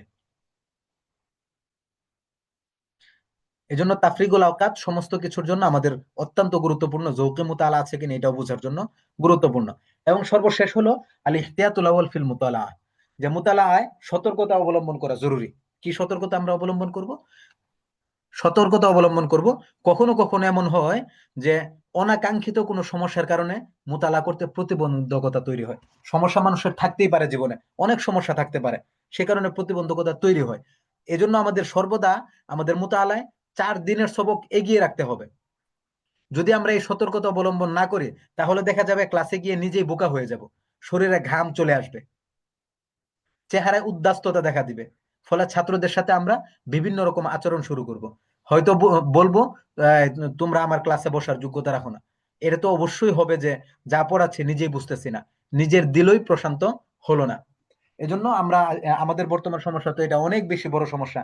আমরা কোথায় ওয়াচ করতেছি, কোথায় যাচ্ছি, কি করছি না করছি, ক্লাসে সবক না পড়ে বরং আমরা এটা বলা শুরু করে দিই। এটা সারা ক্লাস জুড়ে আমরা শেষ করে দিই। এবং মোতালার জন্য আমরা চিন্তা করি কি, যে ঠিক আছে আজকে মোতালা করতেছি না, কালকে মোতালা করব, কালকে শেষ করে দিব, টেনে দিব। এই ধরনের বিভিন্ন রকমের পথ পদ্ধতি কিন্তু আমরা অবলম্বন করি। এই আলসেমিটাকে আমাদের জীবন থেকে বাদ দিয়ে, যে আজকে কালকে আমি করবো না, বরং অগ্রিম আরো 2-3 দিনের মোতালা আমরা করে রেখে দিব, কালকে করব, পরশু করব, আবার এটা পুষিয়ে দিব। এ ধরনের চিন্তা আমাদের জেহান থেকে আমাদের ফেলে দিতে হবে। যদি না হয়, তাহলে আসলে আমরা একটা পরিপূর্ণ সুন্দর ক্লাস উপহার দিতে পারবো না, একটা আদর্শ জাতি আমরা কখনো উপহার দিতে পারবো না। এবং ক্লাসের মধ্যে অযাচিত অতিরিক্ত কোনো কথা না বলা, এটা খুবই খুবই জরুরি ব্যাপার। আমরা ওই যে ওয়াজ মাহফিল, কার সাথে ঝগড়া হলো, কার গীবত হলো, কোন সংগঠনে কি সমস্যা, রাজনৈতিক কার কি সমস্যা, কে ভালো কে খারাপ, এগুলো আমরা ক্লাসের মধ্যে বলি। এটা যেন আমরা সম্পূর্ণভাবে পরিহার করি। আল্লাহ সহজ করুন। ক্লাসে যাওয়ার পূর্বে পূর্ণ মোতালা করে যাওয়া। আল্লামা তাকি উসমানী হাফিজাহুল্লাহ এই ব্যাপারে কিছু কথা বলেছেন। কি বলেছেন? যে তালিবানদেরকে সহিহ ইলম দেয়া এটা তো আবশ্যক। তাই আকাবিরিনে কেরাম বলেন, একজন উস্তাদের জন্য ক্লাসে যাওয়ার পূর্বে তাকমিলে মুতালা করে যাওয়া ফরজ। এমনকি যদি কোনো মাস আলা অস্পষ্ট থাকে, বুঝে না আসে, তাহলে সে মাস আলা না পড়ানো। মাওলানা রসুল খান সাহেব রহমউল্লাহ এর দারুল উলুম করাচিতে একটা নসিহত ছিল, যে নসিহতটা হলো নিজের কাছে শতভাগ সঠিক মনে না হওয়া পর্যন্ত কোনো মাসআলা বা সবক পড়াবে না। উনি একটা মজলিসের মধ্যে ছিলেন, এবং মজলিসের মধ্যে অনেক কথাবার্তার ফাঁকে একটা কথা বলেছিলেন, যে মানে শিক্ষকদেরকে নিয়ে বলেছিলেন, যতক্ষণ পর্যন্ত নিজের কাছে শতভাগ সঠিক না হবে কোনো মাসালা, ততক্ষণ পর্যন্ত সেই মাসালা বা সবকটা তুমি পড়াবে না। এবং মোতালার সময় ছাত্রদেরকে কিভাবে বুঝাবে, কিভাবে তাদের সামনে উপস্থাপন করবে, তা ঠিক করে নেয়া। কখনো কোনো সবক কঠিন, মুশকিল, ছাত্রদের যেখানে ধরবে কিনা, বা এ ধরনের সবক উস্তাদ কিভাবে সহজে বুঝাবে, কিভাবে উপস্থাপন করবে সাবলীল ভাবে, তার চিন্তা ফিকির করা একজন শিক্ষকের জন্য ফরজ। আমরা তো এগুলো থেকে অনেক বেশি দূরে সরে গেছি, যে ছাত্র কিভাবে বুঝবে না বুঝবে এটা আমাদের জন্য আবশ্যক। শেখ আব্দুস সুবহান মাহমুদ কাদ্দাসাল্লাহু সিররুহু, যিনি মিজান নাহবিমের কিতাব পড়াতেন, পাকিস্তানের একজন আলেম, তিনি বলেন যে ছাত্ররা কিভাবে বুঝবে, কিভাবে আমি সহজ সাবলীল ভাষায় তাদের বোঝাতে পারবো, এমনকি ব্ল্যাকবোর্ডে কিভাবে লিখলে তারা সহজে বুঝবে, তা নিয়ে পর্যন্ত আমি চিন্তা করি, প্রচুর সময় দিই তাতে। চিন্তা করেন ওনারা কিভাবে পড়াচ্ছেন আর আমরা কিভাবে পড়াচ্ছি। ব্ল্যাকবোর্ডে কোন অ্যাঙ্গেলে লিখবো, কোন সিস্টেম পদ্ধতিতে লিখবো, এটা পর্যন্ত তারা চিন্তা করতেন। আর অন্যান্য গুলো তো মানে বলাই বাহুল্য। একটা মিজান বা নাহবিমের কিতাব কিভাবে পড়াতেন, এটা ছাত্ররা কিভাবে বুঝবে, কোন ভাষায় উপস্থাপন করবে, সিগা বা উদাহরণটা কিভাবে লিখলে এটা সহজ হবে, এটা তারা চিন্তা করে যেতেন। যখন কোন উস্তাদ এমন চিন্তা করে মেহনত করে ক্লাসে যান, তখন যত কঠিন সবকই হোক, যত মানে দাকিক আর মুশকিল সবকই হোক, ছাত্ররা ছাত্রদের জন্য সেটা একদম পানিবাত হয়ে যাবে ইনশাল্লাহ। রুমুজে তাদরিসের মধ্যে তাকি উসমান হাফিজুল্লাহ এই কথাগুলো এইভাবে বলেছেন। আমি আশা করছি আজকের এই ক্লাসটা আপনাদের জীবনের জন্য, আপনাদের সারা জীবনের জন্য উপকারী হবে ইনশাল্লাহ। শাইখুল হাদিস মাওলানা সলিমুল্লাহ খান সাহেব হাফিজাউল্লাহ সবক মুতালার ব্যাপারে বলেন, যে উস্তাদ সবক এমন ভাবে মোতালা করবে যে তার জেহানে যেমন থাকবে মুখস্থের মতো হয়ে যাবে, বিভিন্ন পদ্ধতিতে বোঝানোর যোগ্যতা অর্জন হয়ে যাবে। এই মোতালার মাধ্যমে বিভিন্ন অ্যাঙ্গেল পদ্ধতিতে পড়ানোর পড়ানোর এই তার যোগ্যতা অর্জন হয়ে যাবে। এমন যেন না হয় যে ওনার কথা হলো যে মোতালার পদ্ধতিটা যেন তোমার এমন না হয়ে যায় যে সামনে থেকে কিতাব সরিয়ে নিলে আর পড়াতে পারবে না, কিতাবের উপর পূর্ণ নির্ভরশীল না হওয়া। যে মোতালা এমন ভাবে করা, আমার হঠাৎ করে মনে করেন ঠান্ডা পরে কিতাব নষ্ট হয়ে গেছে, ছাদ পরে কিতাব নষ্ট হয়ে গেছে, পানি পরে কিতাব ভিজে গেছে, এমনকি সারা বছর এই মাদ্রাসার পয়সা অনুযায়ী কিতাব কিনবে, তাহলে কি করবেন? বসে থাকবেন না। সেই যে আপনি মোতালা করছিলাম, সেই মোতালা দিয়েই আমাদের চালিয়ে দিতে হবে, এমন ভাবে আমাদের মোতালা করতে হবে। সবক ভেঙে ভেঙে পড়াবে, খুলাসা বলবে, সুরতি মাসালা বলবে, তারপর ইবারত থেকে তর্জমা পড়াবে। কিছু উস্তাদ আমাদের এমন আছেন যাদের ক্লাসে, এই যে আমি আপনাদেরকে সম্ভবত গত ক্লাসে না বলেছিলাম যে কিছু কিছু উস্তাদ এমনও আছেন যাদের ক্লাসে এবং সবকে ছাত্ররা এত বেশি মনোযোগী হয় যে নামাজে ওয়াসা হতে পারে, দুয়াতে ওয়াসা আসতে পারে, কিন্তু তার উস্তাদের ক্লাসে সবকে কোনো ওয়াসওয়াসা তৈরি হয় না, কোনো ওয়াসওয়াসা তৈরি হয় না। এটা আমাদের খেয়াল রাখতে হবে, চিন্তা ফিকির করতে হবে কিভাবে আমরা মোতালা করছি, কিভাবে আমরা সবক পড়াচ্ছি। মুফতি আবু লুবাবা সাহেব বলেন যে উস্তাদগণ তিন ভাবে মোতালা করতে পারেন। এক এক নাম্বার হলো ফাহাম এবং ইস্তিসকারে ফাহামের জন্য। এটা কি ফাহাম এবং ইস্তিসকারে ফাহাম? কি যে ছাত্র জমানায় কি পড়েছিলেন উস্তাদ, উস্তাদ কি বলেছিল তা স্মরণ করে প্রয়োজনীয় নোট নেওয়া। যে আপনি যে কিতাবটা পড়াচ্ছি এই কিতাবে আমার উস্তাদ কি বলেছিলেন, বা তখন আমি তাকরারে কি বলেছিলাম, আশপাশ থেকে মানুষ কি বলেছিলেন, সেটাকে স্মরণ করে এটাকে নোট নেওয়া। দুই নাম্বার হলো আফহামের জন্য মোতালা করা, যে আরো অধিক বোঝা। অধিক বোঝাটা কি? যে একটি সবককে কয়েকবার এমন ভাবে মোতালা করবে যে সকালে ছাত্রদেরকে অনায়াসে মানে পড়াতে পারেন। তিন নম্বর হলো তাসহিলে আফহাম পর্যায়ে। একটা হলো ফাহাম এবং ইস্তেজকারে আফহাম, আরেকটা হলো আফহাম, আরেকটা হলো তাসহিল আফহাম পর্যায়ের। তাসহিল আফহামটা কি? যে আগামীকাল যে সবক পড়ানো হবে, উপস্থাপনায় যা বলা হবে তা শব্দ নির্বাচিত, সংক্ষিপ্ত, জামে এবং আকরাব ইলাল ওয়াসুল হওয়া চাই। অর্থাৎ আপনি যেটা বলবেন সেটা আপনি কোন শব্দ বলবেন, সেটা কতটুকু সংক্ষিপ্ত হবে, এটা কতটুকু জামেয়া হবে, এবং এটা যে উঁচু মানে তাদের কাছে সঠিকভাবে পৌঁছাচ্ছে কিনা, এটা পরিপূর্ণ যেন পৌঁছানো যায়, অন্তত এটা নিকটবর্তী যেন হতে পারে, কাছাকাছি হতে পারে, এইভাবে চিন্তা করে তারপরে যাওয়া। মনে রাখতে হবে আমাদের আফরাত এবং তাফরিদ থেকে বেঁচে থাকা চাই। আফরাত তাফরিদ আপনারা জানেন। নিজেরা বাংলা আমরা সাধারণত যেটা করি যে বাংলা উর্দু সরা মোতালা করি আর ছাত্রদেরকে আরবির উপর অভ্যস্ত করাতে চাই, এবং আমরা যা মোতালা করি তার সবই যেন ছাত্রদের সামনে বলাটা আবশ্যক মনে করি। আমরা বাংলা মোতালা করে যদি ছাত্রদেরকে বলি ভাই তোমরা আরবি মোতালা করো, এটা কি কখনো হবে? যেন আমরাও আরবি মোতালা করে দেখাতে হবে, যেন ছাত্ররা অভ্যস্ত হয়। এবং আমরা যা মোতালা করি এটা পুরোটা দেওয়া আবশ্যক মনে করি। পিছনে যেটা বলছি এটা আমরা অবশ্যই আবশ্যক মনে করব না।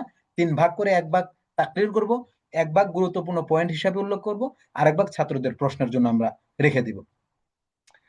একটা পদ্ধতি হলো মুকারানে মুতালা। মুকারানে মুতালা কি? যে দর্শী কিতাবের সাথে সম্পর্কিত অন্য কিতাব মুতালা করা, যা বিশদ জ্ঞানার্জনে সহায়তা করবে। আমরা 8 বছর মাদ্রাসায় পড়লাম, 5 বছর পড়ালাম, কিন্তু যদি একটি ফিকা বা হাদিসের কিতাব হাতে দেওয়া হয়, মনে হবে সব অপরিচিত, সব অচেনা। ফাতোয়া মুতালা করা, আমরা একটা মাসালা পড়েছি, কুদুরি পড়েছি, ভাই কুদুরির মাসালাটা আমি ভালো করে মানে মুতালা করে এটার যে মানে মুফতাবিহি কোলটা আছে এটা তাদের সামনে বলে তাদের মুখস্থ করায় দিই। মালাবুদ্দা বেশ তেজর পড়েছি, মুখস্থ করায় দিই, যাতে হেদায়েতে গিয়ে তাদের আর মানে মাসালা মুখস্থ করার কোনো চিন্তা ফিকির করতে না হয়, সেখানে শুধু দলিল মুখস্থ করবে। আমরা কিন্তু এটা করি না। আমরা কিতাবে যা আছে শুধুমাত্র অনুবাদ পড়ে বলে দিয়ে আসি। যে আধুনিক মাসালা বর্ণনা করা, এই আধুনিক মাসালা আমরা অনেক ধরনের মাসালা বর্ণনা করি, আমরা কিতাবুল বই পড়াই। আমাদের বাবু সরফের মধ্যে মানি এক্সচেঞ্জ আছে, আমাদের ছাত্ররা মানি এক্সচেঞ্জ কি, স্টক এক্সচেঞ্জ কি, মানি লন্ডারিং কি, শেয়ার বাজার সম্পর্কে কি, কিচ্ছু জানা না। কারণ আমরা নিজেরা যখন পড়াই তখন আপডেট তথ্য নিজেরাও জানি না, ছাত্রদেরকে জানাবো থেকে। আমাদেরকে যদি মনে করেন 100 শিক্ষকদেরকে ডেকে এনে বলা হয় যে মানি এক্সচেঞ্জ কি, শেয়ার শেয়ার বাজার কি, মানি লন্ডারিং কি, স্টক এক্সচেঞ্জ কি, এগুলো বলেন, এটা এটা অনেকে আমরা বলতে পারবো না। কেন? এই ব্যাপারে আমরা গবেষণা করিনি। আমরা ফিকা পড়াই, অথচ ছাত্রদেরকে প্র্যাকটিক্যাল ফিকা পড়াই না। মাঝে মাঝে আমার আশ্চর্য হয়েছে এটা কিভাবে সম্ভব।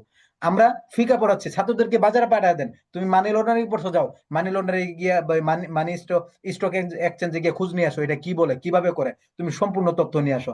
আপনি আপনার এই মানি এক্সচেঞ্জে গেছেন, কিভাবে মানি এক্সচেঞ্জ করে ব্যাংকে পাঠায় দেন, ব্যাংকি সুদি কারবারি সম্পর্কে আপনার আলাপ আলোচনা হচ্ছে, পাঠায় দেন ব্যাংকে। আপনি বাজারের কোনো মুআমালাত নিয়ে আলোচনা করতেছেন, পাঠিয়ে দেন বাজারে।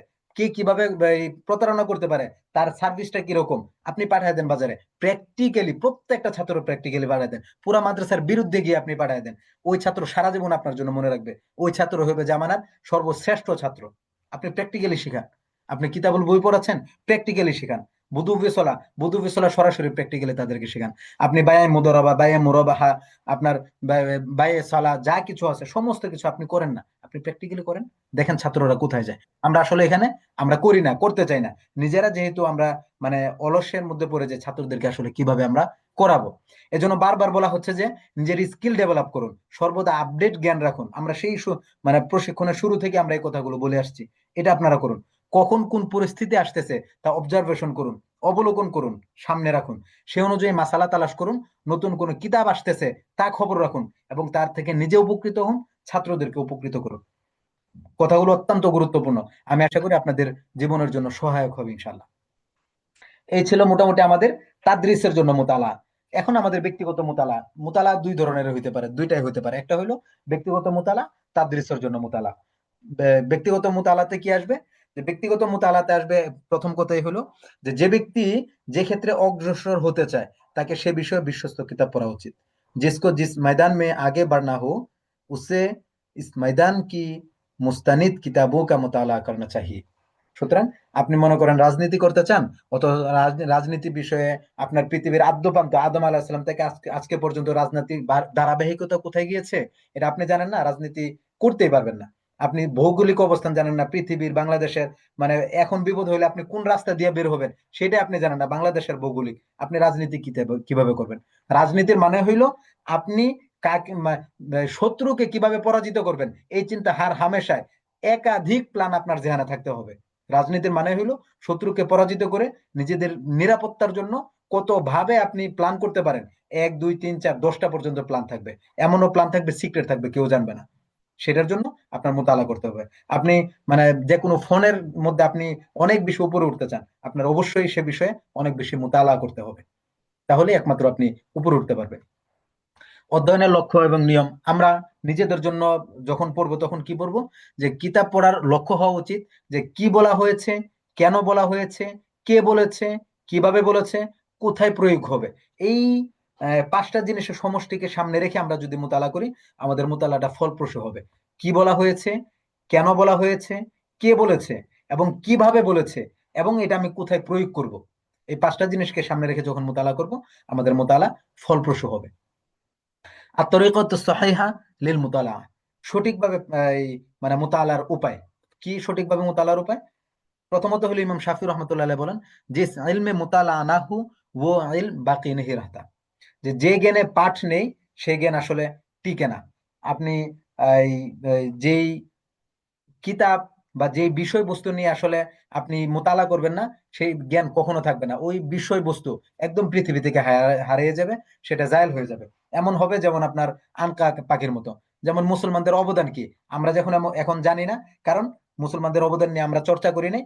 আমরা কমি মাদারিসে কখনোই মানে কোনো সাবজেক্ট আমরা পড়াই নাই যে সাবজেক্ট পড়ালে ছাত্ররা জানবে আমাদের মুসলিমদের এই অবদান কি, রাজনৈতিক ময়দানে তাদের অবদান কি, তাদের আপনার এই ইঞ্জিনিয়ারিং এর মধ্যে অবদান কি, তাদের ডাক্তারির মধ্যে অবদান কি, তাদের বিজ্ঞানের মধ্যে অবদান কি, এমন কোন কিতাব এখনো পর্যন্ত আমরা কমি মাদ্রাসার মধ্যে পড়াই না। সুতরাং যেহেতু পড়াই না, ওরা ইহুদিরা চুরি করে, এটা তো স্বাভাবিক ব্যাপার।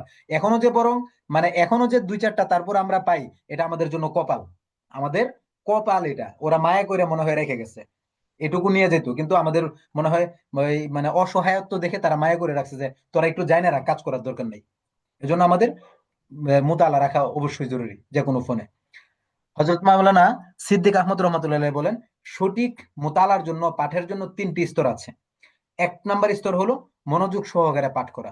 2 নাম্বার স্তর হলো অনুধাবনের সাথে পাঠ করা। আমি মনোযোগ দিয়ে পাঠ করতেছি, মোতালা করতেছি, এবং সেটাকে আমি নিজে বুঝতেছি কি পড়তেছি, নিজে অনুধাবন করতেছি। 3 নাম্বার হলো হৃদয়ে ধারণ করে আমলের উদ্দেশ্যে পাঠ করা। আমি সেটা মনে ধারণ করব, এবং কি ধারণ করার পরে সেটার উপর আমি আমল করব। পড়ার জন্য সময় বের করে নিন। যে যদি জীবনকে গুছাতে চান তাহলে মোবাইল থেকে দূরে থাকতে হবে, এটা আমাদের জন্য খুব গুরুত্বপূর্ণ একটা কথা। যে আমরা যদি অবশ্যই নিজেকে গুছাইতে চাই, মোবাইল থেকে আমাদের দূরে থাকতে হবে। মুফতি আব্দুল মালিক হাফিজাহুল্লাহ এই কথাটা খুব জোর দিয়ে বলেন যে ভাই, অ্যান্ড্রয়েড ফোন থেকে যত বেশি দূরে থাকতে পারবেন তত জীবনে সফলতা কাছে আসবে। কারণ আপনি ফেসবুকে ঢুকে একটা স্ক্রল করলে 1 ঘন্টা আপনাকে সেখানে খাইয়ে দিছে, তাহলে আপনি এডিক্টেড, মোবাইল এডিক্টেড। সুতরাং এটা থেকে আমাদের দূরে থাকতে হবে। পড়ার জন্য সময় বের করে নেওয়া কিভাবে? আপনি মনে করেন, যেমন এই আমাদের মুফতি দেলোয়ার হাফিজাহুল্লাহ, ওনার একটা কথা শুনেছিলাম যে উনি মুতালার জন্য সময় ভাগ করে নিতেন। এর মধ্যে একটা মুতালা করতেন যে মুতালাতুন নাউম। উনি যখন ঘুমাতে যেতেন তখন একটা বই রেখে দিতেন, এটা শুধুমাত্র এই ঘুমানোর সময় তিনি এই মুতালাটা করতেন। আলহামদুলিল্লাহ, এটা আমরাও সচরাচর করার চেষ্টা করি। আপনারাও ইনশাল্লাহ আশা করছি এটা করেন। 1 নম্বর হলো মুতালা আতুন নাউম। সময় কিভাবে বের করব? আমরা ঘুমানোর সময় পড়ার জন্য একটি বই নির্ধারণ করেন, যা প্রতিদিন ঘুমানোর সময় কিছু কিছু পড়ে ঘুমাবেন। অর্থাৎ এমন একটা বই যেটা আপনি প্রতিদিন আধা পৃষ্ঠা 1 পৃষ্ঠা করে পড়লে অসুবিধা নেই। এটা শুধুমাত্র ঘুমানোর সময় নিয়ম করে 2 মিনিট হোক 5 মিনিট হোক পড়বেন, পড়ে ঘুমিয়ে যাবেন। আমাদের উস্তাদদেরকে দেখেছে রাতকে রাত, মানে মানে এই ঘুমের সময় একটা কিতাব রেখে দিয়েছেন, এটা শুধুমাত্র ঘুমের সময় পড়েন। আমরা মুতালা আতুন নাম, ঘুমের সময়ের জন্য একটা বই আমরা নির্ধারিত করব। মুতালা আতুস সফর, আমরা সফর বের হয়েছি, সফরে থাকাকালীন গাড়িতে বসে পড়ার জন্য একটি বই আমরা রাখবো, যে সেটা আমরা শুধুমাত্র সফরে বসে পড়বো। এটা যখন মুকিম থাকবো তখন আমরা ওই বই ধরবো না। মুতালা আতুল ফিরাক, আপনার অবসর সময়ে পড়ার জন্য একটা বই রাখুন। যে একটা সময় আপনি অবসর থাকেন, সেই সময় আপনি একটা বই রেখেছেন, আমি এটা শুধুমাত্র অবসর সময়ের জন্য আমি রাখলাম। মুতালা আতুত তারতিব, নিয়মিত বই পড়ার বই। আরেকটা বই হলো আপনি সচরাচর সর্বাবস্থায় আপনি বই পড়েন, সেটার জন্য একটা বই। এভাবে যদি আপনি 3 4 5টা পদ্ধতির মাধ্যমে আপনি মুতালার জন্য সময় বের করে নিতে পারেন, আমার বিশ্বাস আমাদের উপরে যত সমস্যা গিয়েছে এটা সমাধান আপনি এখান থেকে পেয়ে যাবেন ইনশাল্লাহ। যে কোনো ফোনের উপর মাহারত অর্জন করার কয়েকটি ধাপ রয়েছে। কয়েকটি ধাপের মধ্যে একটা হলো কাসরাতুল মুতালা। ওই ফোনের উপর অধিক মুতালা করতে হবে যদি আপনি সেই ফোনের উপর মাহারত অর্জন করতে চান। 2 নম্বর হলো আর ফিকরুল আমিক, সেই মুতালার মধ্যে গভীর ফিকির থাকা, আপনার ফিকির সেটার মধ্যে গভীর রাখা। আল মুযাকারাতুত তাওয়িলা, সে বিষয় নিয়ে অধিক পরিমাণে মুযাকারা করা। আত-তাদরিবুল আমালিয়্যু, এবং সেই ফোনের উপর প্রচুর পরিমাণে তামরিন করা। সুহবাত আহলিল ফন, এবং ফন্নি ব্যক্তিদের সুহবতে থেকে এই ফোনের উপর কাজ করা এবং কাজ দেখানো। এটা তো আমাদের ভিতরে নাই। আল ইনাবাতু ইলাল্লাহি দাইমান, এবং সব সময় আল্লাহর দিকে রুজু থাকা। এই 6টা নিয়ম যদি ফলো করি, এই আমরা মেনে চলি, তাহলে যে কোনো ফোনের উপর আমাদের মাহারত অর্জন হওয়াটা একদম সহজ। আলী রাদিয়াল্লাহু তাআলা একটা কথা বলতেন, জ্ঞান আমলকে ডাকে, যদি আমল না আসে তাহলে সেই জ্ঞান কি চলে যায়। আমরা শুরুতে বলেছিলাম মুতালার মূল উদ্দেশ্য হলো আমল। আমলের জন্যই মূলত আমরা শিখে থাকি, মাদ্রাসায় পড়ে থাকি। সুতরাং আমাদের চিন্তা করতে হবে যে ভালো বই কোনটা। আমরা চিন্তা করি যে ভালো বই, আমরা বইটা পড়ে খুব ভালো।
আসসালামু আলাইকুম রহমতুল্লাহ। জি, কোনো কথা শোনা যাচ্ছে না। ইন্নালিল্লাহ, আমি আসলে মিউট হয়ে আছিলাম মনে হয়, আন্তরিকভাবে দুঃখিত। আমি আবারও আগের সবকটা বলছি যে ভালো কিতাব হলো সেই ভালো বই, সেই বই না যেটা পড়লে আমাদের তৃষ্ণা মিটে যায়, বরং ভালো উপকারী কিতাব হলো যা আমাদের তৃষ্ণা জন্মায়, জীবনকে জানার তৃষ্ণা, অজানাকে বোঝার ক্ষুধা, নিজের ভেতর আরেকটি গভীর মানুষকে আবিষ্কার করার আকুলতা, এবং জীবনকে গভীরভাবে উপলব্ধি করতে এবং জ্ঞান ও বাস্তবতা বোঝার জন্য এক অদম্য তৃষ্ণা তৈরি করে। সেটাই হলো আসল কিতাব। এবং যখন কোনো বই আপনি পড়লেন, যখন কোনো বই আপনি পড়লেন, নিজেকে জিজ্ঞেস করবেন যে বইটা পড়েছেন, বইটা আবার নিজের ভাষায় লিখতে পারবেন কিনা। আপনার ভাষার জোর লেখকের মতো শক্তিশালী না হতে পারে, আপনার শব্দ ভান্ডার সামান্য হতে পারে, তবুও যদি মনে মনে মনে আসল জিনিস আপনার রিপ্রোডিউস না করতে পারেন, আপনি যদি নিজে নিজে সেটা চিন্তা করতে না পারেন পুরা বইয়ে কি আছে, আপনি লিখার মতো অবস্থান তৈরি করতে না পারেন, তাহলে ধরে নেবেন সেই বই আপনার পড়া হয় নাই, সেই বই আপনার মুতালা করা হয় নাই। প্রত্যেক কিতাব পড়ার সময় তিনটি উদ্দেশ্য আমরা মনে রাখবো। একটা হলো তথ্য পাওয়ার জন্য, দুই নাম্বার হলো নিজেকে জানার জন্য, তিন নাম্বার হলো সেই জ্ঞান অনুযায়ী আমল করার জন্য। এটা আমরা পিছনে বলেছিলাম, আবারও বলছি যাতে করে আমাদের ভিতরে গেঁথে যায়। মুখস্থ রাখার উপায়। আমরা যে কোনো বই পড়লে মুখস্থ রাখবো কিভাবে? কোনো বিষয় বুঝে নেওয়ার পর তা লিখে রাখা। দুই নাম্বার হলো পুনরাবৃত্তি করা, বারবার পড়া এবং বলা। তিন নাম্বার হলো নিজে নিজে তা ব্যাখ্যা করার চেষ্টা করা। চার নাম্বার হলো প্রয়োজনে কাউকে তা শোনানো।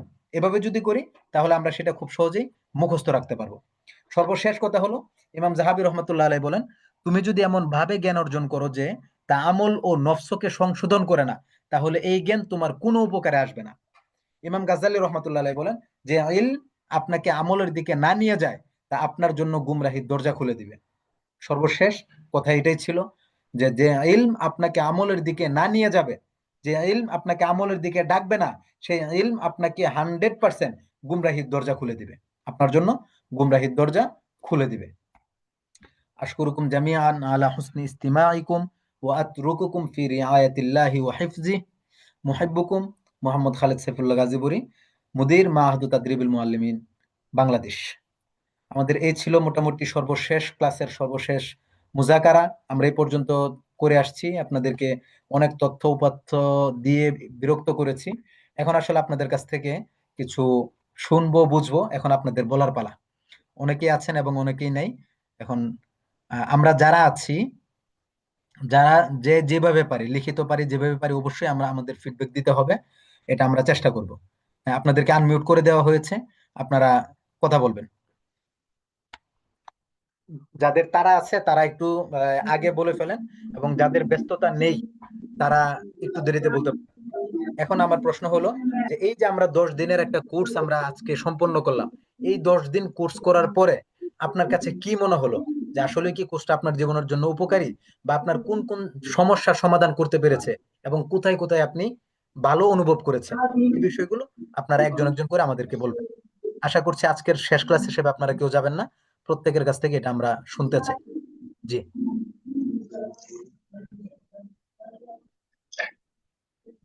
জি মুহতারাম।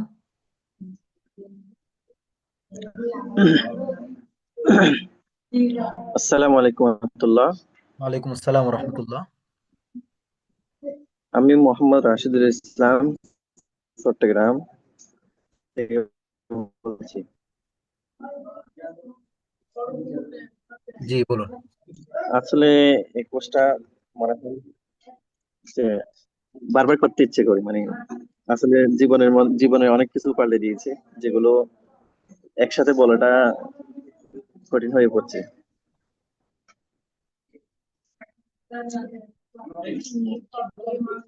আচ্ছা, মোটামুটি কয়েকটা পয়েন্ট আমাদেরকে বলেন।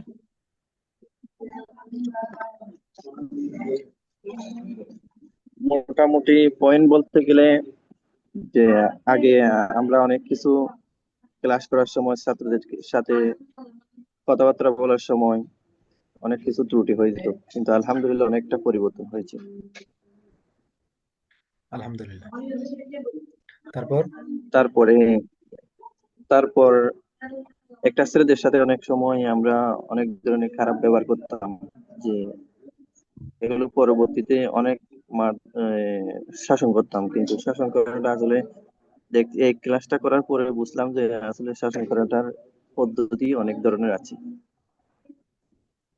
যে ওনার সাথে ভালো ব্যবহারের মাধ্যমে একটা এক ধরনের শাসন, এটা বুঝলাম। তারপরে কমিউনিকেশন অর্থাৎ আল ইত্তিসাল, এটা একটা খুব গুরুত্বপূর্ণ বিষয়। আসলে এটাই আমাদের জীবনের মধ্যে সবচেয়ে বড় পরিবর্তন আছে, এটাও আশাবাদী।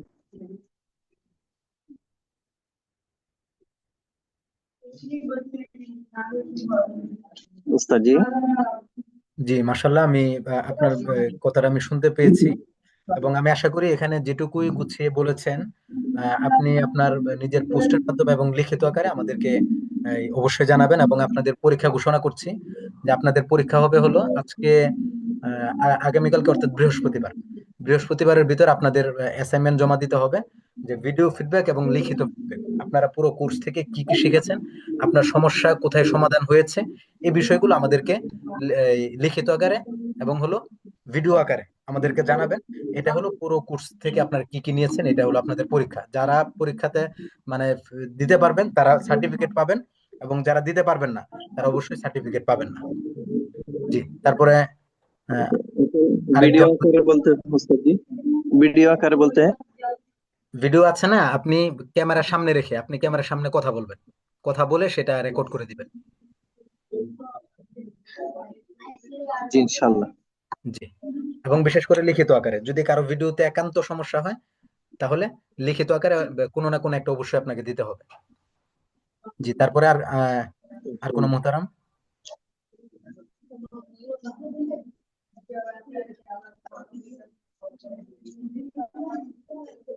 জি, তারপরে বলেন।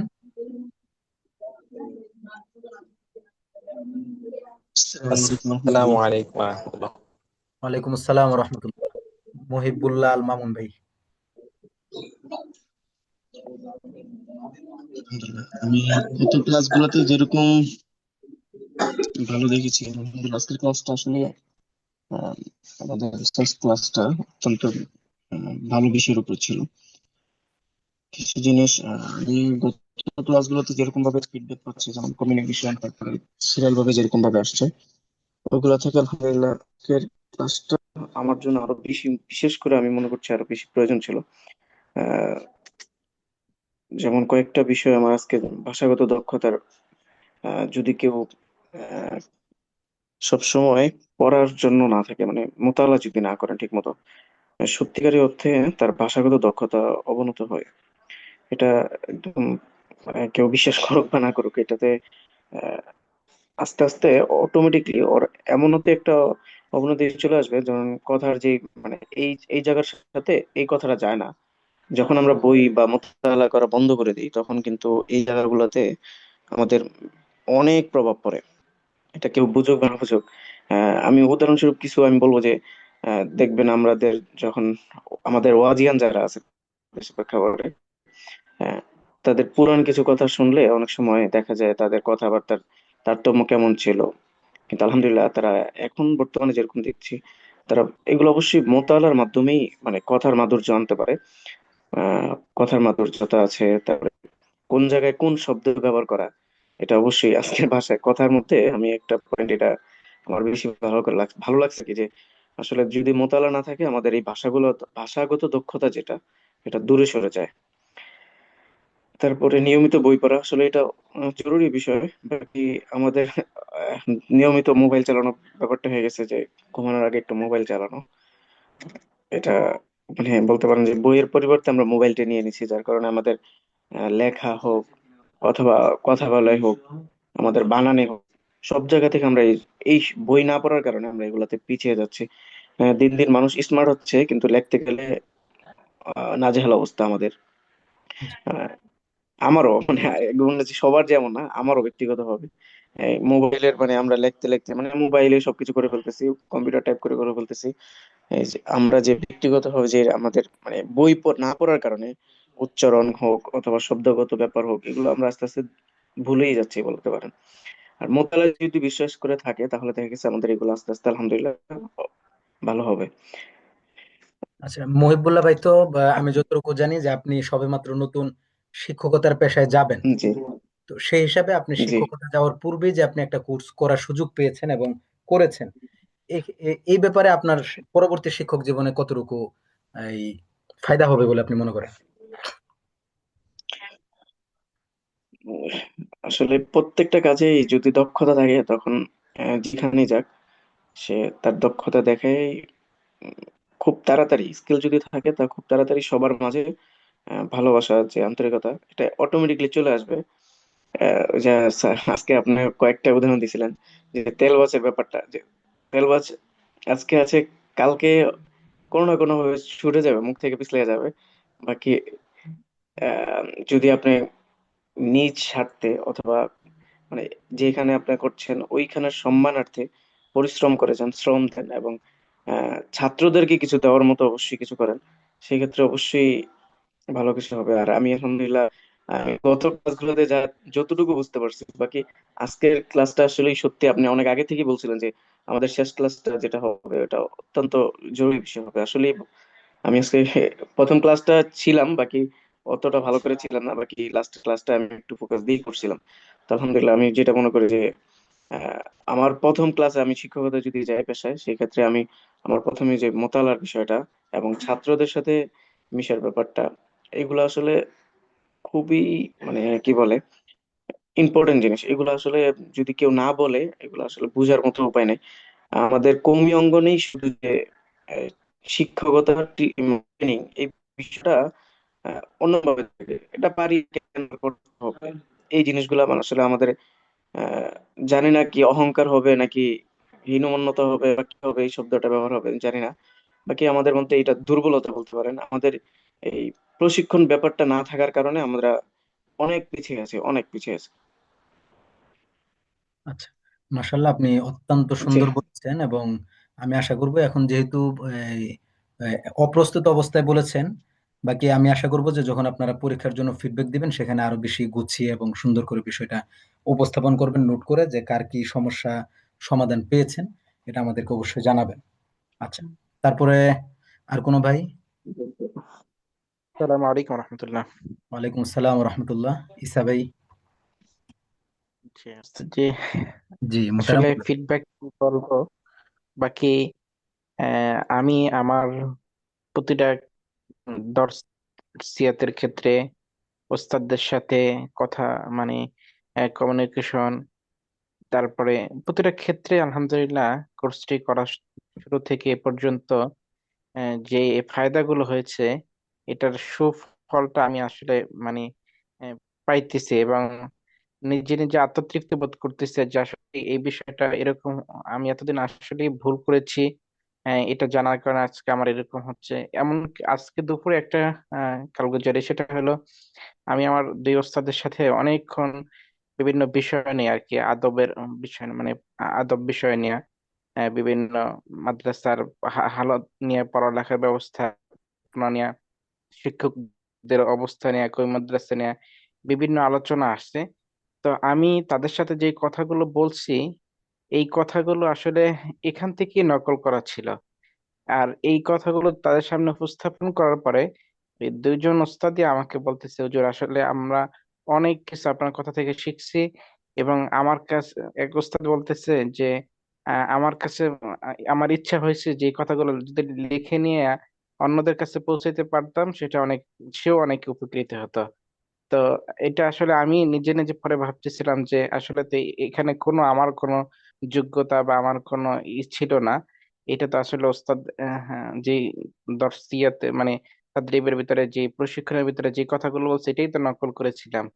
তো আসলে আমি আমার ফায়দাটা অনুভব না করতে পারলেও এর বাস্তব প্রমাণ আমি পাইছি। এটা আমি মনে দুপুর থেকেই এটা আর কি কল্পনা করতেছিলাম। এই যে অনেক অনেক দোয়া, উস্তাদ, আল্লাহ তাআলা আপনাকে সেহাতের সাথে নেক হায়াত দান করুক। আমাদের জন্য দরখাস্ত রইল। আসসালামু আলাইকুম রহমতুল্লাহ। ওয়ালাইকুম আসসালাম রহমতুল্লাহ। মাশাল্লাহ, অনেক আসসালামু সুন্দর আলাইকুম বলেছেন। রহমতুল্লাহ। ওয়ালাইকুম আসসালাম রহমতুল্লাহ। ওস্তাদ জি কেমন আছেন? আল্লাহ ভালো রেখেছেন, আলহামদুলিল্লাহ। আলহামদুলিল্লাহ। আমি এই কোর্সটা করে, যেহেতু শুরুর দিকে আমি এরকম জানতাম না যে কমি ইউথ ক্লাব থেকে এই কোর্সের শিক্ষক প্রশিক্ষণ কোর্সের আয়োজন করা হয়। তারপরে তো আপনার থেকেই জানতে পারলাম যে এখানে কোর্সটা করানো হয়।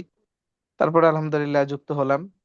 তো শুরু থেকে আমি যেহেতু আহ কিতাবখানা যে মাদ্রাসায় আছি, এখানে ছিল অবশ্য শুরুর দিকে। পরবর্তীতে আর কি গ্রামের মধ্যে তো এই জন্য এটা আপাতত স্থগিত করা হয়েছে। তো এখানে বর্তমানে আমার মাদ্রাসায় ছোট একটা মাদ্রাসা, এখানে দায়িত্বরত আছি। পাশাপাশি আরো শিক্ষকগণ আছেন, নুরানি হেফজখানা এবং মক্তব।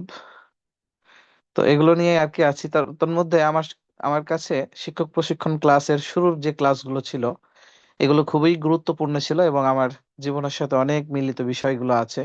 তার মধ্যে সবচাইতে বেশি উল্লেখযোগ্য ওস্তাদ জি, আপনার কাছ থেকে আমি যে সবকটা সবচাইতে বেশি এবং আমি ছাত্রদের সাথেও এই কমিউনিকেশনের যে সম্পর্কটা গড়ে তোলার, এটা খুবই চেষ্টা করতেছি। পাশাপাশি বিগততে আমার কিছুটা কাজ ছিল, কিন্তু মানে সম্পর্ক থাকলেও তেমনটা বুঝতাম বুঝতাম না।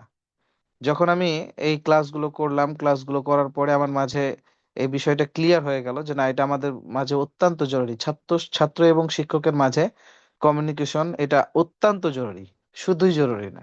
তো এই একটা ছাত্র এই যদি একজন শিক্ষকের সাথে ভালো সম্পর্ক বা ছাত্র শিক্ষকের ভালো সম্পর্ক থাকে, তাহলে একজন ছাত্র সে একটা খাঁটি মানুষ, একজন খাঁটি আলেম এবং সব দিক দিয়ে সে দেখা যাচ্ছে যে উপকারী হবে। তো আমি শুরুর দিকের ক্লাসগুলো নিয়ে যতটুকু করেছিলাম, পাশাপাশি সেখান থেকে আমি যতটুকু পেরেছি চেষ্টা করেছি আলহামদুলিল্লাহ। ওস্তাজি, আপনার এই ফর্মুলাগুলো আমি আমার ছাত্রের সাথে এবং আমার সাথে সাথে যেটা হওয়ার প্রয়োজন সেটা করেছি আলহামদুলিল্লাহ। অনেক ফিডব্যাক হিসেবে অনেক ভালো পেয়েছি। ছাত্ররা আলহামদুলিল্লাহ যে কোনো কথা শুনলে বর্তমানে যে কোনো জায়গায় আমি যেটা শুনছি আশপাশের থেকে বা আরো অন্যান্য ওস্তাদরা যেগুলো আলোচনা করছে বা করে থাকেন, সেটা হচ্ছে যে ছাত্রদের অবস্থা বা ছাত্ররা শিক্ষকের কথা শুনতে চায় না, শিক্ষকরা ছাত্রের কথা তেমন ভাবে গুরুত্ব দেয় না, ইত্যাদি ইত্যাদি এই বিষয়গুলো। তো এখন আলহামদুলিল্লাহ আমি শুরুর দিক থেকে নিয়ে ট্রাই করার পর থেকে এখন পর্যন্ত আমার যারা ছাত্র আছে, খৎমি ছাত্র আছেন 3 জন, তারা সহ আলহামদুলিল্লাহ মানে এত পরিমাণে মহাব্বত করেন ওস্তাদকে, যেটা মানে অনেক বেশি মহাব্বত তাদের দিলের মধ্যে ওস্তাদের প্রতি। পাশাপাশি যেটা বলা হয় বা আমি যেটা বলি ছাত্রদেরকে, সেটাও তারা দেখা যাচ্ছে যে কথাগুলো খুব আম, মনোযোগের সাথে এবং আমলের সাথে নেন। তো এই বিষয়গুলো যদি আমার আগে জানা জানা থাকতো তাহলে হয়তো বা সম্পর্কটা আরো গভীর হতো। তো যাক আলহামদুলিল্লাহ, আমি শুক্রিয়া জানাই। পাশাপাশি প্রিয় ওস্তাদের আহ, মানে দীর্ঘ হায়াত কামনা করি, যে আল্লাহ তাআলা ওনাকে বিশেষ করে এই দ্বীনের খেদমতের জন্য বিশেষ করে কবুল করেন। এবং ওনার যে খেদমত, আপনি যে এই খেদমত গুলো করেছেন, আল্লাহ তাআলা যেন এটা কবুল করেন। আল্লাহ তাআলা যেন আমাদের সবার সবার উপকারী হিসেবেই কবুল করেন। পাশাপাশি আহ, আসলেই শুক্রিয়ার অবস্থান থেকে কওমি ইউথ ক্লাবের আয়োজনের যে এই ক্লাসগুলো আয়োজিত হচ্ছে, অবশ্যই অন্তরের অন্তরস্থল থেকে দোয়া এবং শুভকামনা রইল। তো সবসময় চেষ্টা করবো ওস্তাদ যে আপনার দোয়ার মধ্যে শামিল রাখার, এটা আমার অবস্থান থেকে। এবং পাশাপাশি আমি এটাও নিয়ত করেছি, আহ, শিক্ষক প্রশিক্ষণ আগামীতে যতগুলো ক্লাস হবে ইনশাআল্লাহ প্রতিটা ক্লাসেই যুক্ত থাকার এবং প্রতিটা গ্রুপের মধ্যে বা ব্যাচের মধ্যে যুক্ত থাকার। পাশাপাশি ওস্তাদ জি, আমার জীবনের জন্য যেহেতু আমার এখানে কিতাবখানা নেই, সেই স্থান থেকে আমি যে অবস্থানটা বেছে নিয়েছি সেটা হচ্ছে আমি প্রতি আমার যে হাদিয়া থাকে সেখান থেকে বা আমার যে উপার্জন থাকে সেখান থেকে প্রতি মাসে আমার একটা অ্যামাউন্ট থাকে, বা আমি 4টা 5টা এরকম করে কিতাব কিনতে থাকি এবং এগুলো মোতালা করতে থাকি যতটুকু সময় পাই, এবং শেষ হইলে আবার কিনতে থাকি। যেগুলো মোতালা করা শেষ হয় না সেগুলো নিজের কাছে রাখি, যেটা শেষ হয়ে যায় সেটাকে দেখা যাচ্ছে যে এক পাশে আলাদা মার্ক করে রাখি। এবং প্রতিটা কিতাবই আমি আলাদা করে আলাদা ডায়েরি, মানে ডায়েরি করে প্রত্যেকটা কিতাবের আলাদা করে লেখক সহ সবকিছু আলাদা করে রাখি, যাতে করে আমার জন্য এটা সহজ হয় পরবর্তীতে নির্বাচন করে যে আমি কিতাবটা পড়েছি কিনা বা আমার এটা মোতালা হয়েছে কিনা। তো ব্যক্তিগতভাবে সকলেই এখানে যারা উপস্থিত আছেন এবং আপনিও জানেন হেফজোখানায় সময় খুবই কম পাওয়া যায়।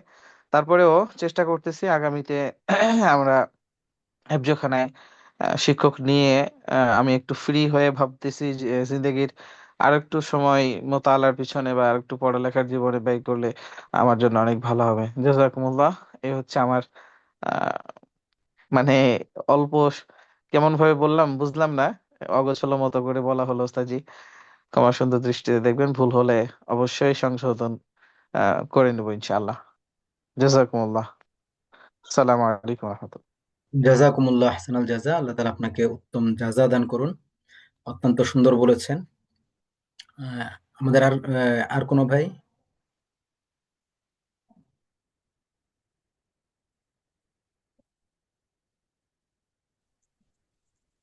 আসসালামু আলাইকুম রহমতুল্লাহ। ওয়ালাইকুম আসসালাম ওয়া রাহমাতুল্লাহ। জি ওস্তাদ জি, কেমন আছেন? আল্লাহ তাআলা ভালো রেখেছেন আলহামদুলিল্লাহ। জি মোহতারাম বলেন। মোহাম্মদ মোহাম্মদ মাসুদুর রহমান। জি মাসুদুর রহমান ভাই। জি হজরত, আলহামদুলিল্লাহ, আমি এক মাদ্রাসার নাজিমা তালিমাতের দায়িত্বে আছি 8 বছর যাবত। মাশাআল্লাহ। হজরত হজরত এই ক্লাসগুলো আলহামদুলিল্লাহ প্রতিদিনই করতেছি। হজরত, যেদিন নাকি এই ক্লাস করার জন্য ভর্তি হয়েছে হজরত, আপনি যেদিন আমার সাথে কথা বলছেন, ওই কথা বলার পর থেকে আমার ভিতরে এমন একটা অনুভূতি আসছে যে আমি এখন থেকে কথা বলবো একদম শুদ্ধ ভাষায়। মানে এটা হলো আমার প্রথম অনুভূতি। দ্বিতীয়ত অনুভূতি হচ্ছে, যেদিন থেকে আমি ক্লাস করা আরম্ভ করছি, মানে এখন মনে হচ্ছে যদি আবার বছর প্রথম থেকে হইতো, তাহলে মাদ্রাসাটা ভিন্নভাবে মানে গড়তাম। মানে এতটুকু অনুভূতি হয়েছে। এখন তো আমরা মনে করি যে যদি মাদ্রাসা কোনো ঝামেলা হয়, তাহলে দেখা যায় এক শিক্ষক আরেক শিক্ষকের দোষ দেয়, বা সহকারী শিক্ষক নাজিমুল তালিমাতকে দোষ দেয়, নাজিমুল তালিম এসে বড় হুজুরকে দোষ দেয় যে হুজুর এটা কেন করে না, বা অমুক হুজুর এটা কেন করে না। আসলে বুঝতে পারলাম যে দোষ সবার বলতে যে দোষ আমার ব্যক্তিগত। যদি আমি আমার কাজটা সঠিকভাবে করি, তাহলে দেখা যায় কাজটা হয়ে যায় বা ছাত্রদের কোনো সমস্যা হয় না।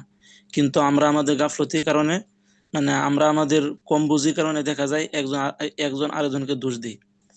তা আমার ভিতরে এতটুকু অনুভূতি হয়েছে যে আসলে দোষ অন্য কাউকে দেওয়া না, দোষ আমার নিজেরই।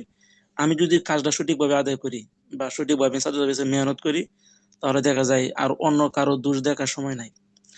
আর হযরত, এতটুকু অনুভূতি হয়েছে যে এখন কি বলবো, যে আমি মানে নোট করে রাখতেছি কেমনে চালাবো মাদ্রাসা। যে ইনশাল্লাহ নিয়ত আছে আগামী রমজানের পর থেকে, মানে বছরের শুরুতেই সারা সারা বছর মাদ্রাসা কিভাবে চলবে বা লেখাপড়ার মান উন্নতি কিভাবে হবে, কোন ছাত্র কি সমস্যা, বা আপনি বলেছিলেন যে মিটিং মাসে 2টা হওয়া। প্রথম মিটিং হওয়া, যে প্রথমটা হচ্ছে যে ছাত্রদের লেখাপড়ার উন্নতি, দ্বিতীয়টা হচ্ছে মাদ্রাসার উন্নতি। তাহলে আমার বিষয়টা খুব ভালো লাগছে। তো ইনশাল্লাহ আপনি যেই গাইডলাইন আমাদেরকে দিয়েছেন এবং এই কোর্সের মাধ্যমে যা কিছু শিখছি, যেন এই বিষয়গুলোকে সামনে নিয়ে মাদ্রাসাকে আরো উন্নতি করতে পারি, এই জন্য হযরত আপনার কাছে বিশেষ দোয়া দোয়া চাই। ইনশাআল্লাহ। আলহামদুলিল্লাহ, আপনি যা বলেছেন অত্যন্ত ভালো লেগেছে, এবং আমার কাছে মনে হচ্ছে যে আমরা যে কষ্টটুকুই করেছি বা যেটুকু চেষ্টা মেহনত করেছি, যে আমরা এই জায়গাটাতে এসে সফল।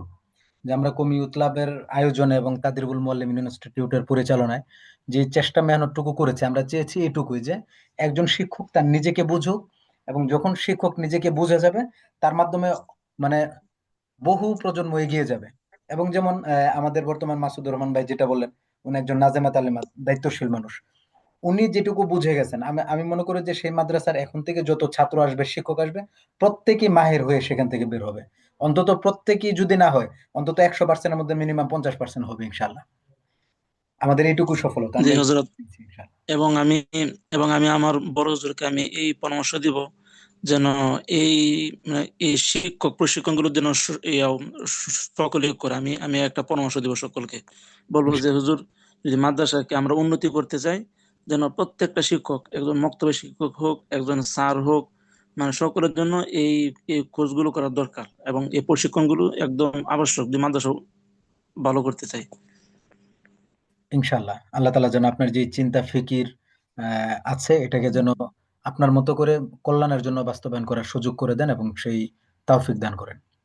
জি আচ্ছা, হযরত, আমি যদি আমার ব্যক্তিগত কোনো বিষয়ে আপনার কাছে পরামর্শ চাই, তাহলে আশা করি সুন্দর পরামর্শ দিবেন। ইনশাল্লাহ জানাবেন। এবং আপনার আফিয়তের সাথে দীর্ঘ হায়াত কামনা করি। আমিন। যে কোনো সমস্যা হোক জানাবেন ইনশাল্লাহ। আচ্ছা, তারপরে ইনশাআল্লাহ, জাযাকুম। ওয়া ইয়াকুম।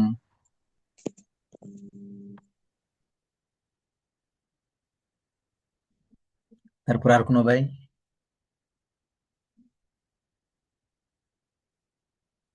আমাদের ইউজার নামে যে আইডিটা আছে এটা আমাদের কোন ভাই?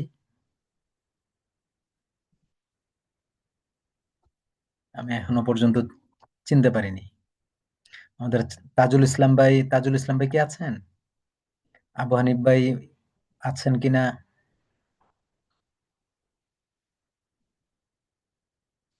তাজুল ইসলাম ভাই, আবু হানিফ ভাই আছেন?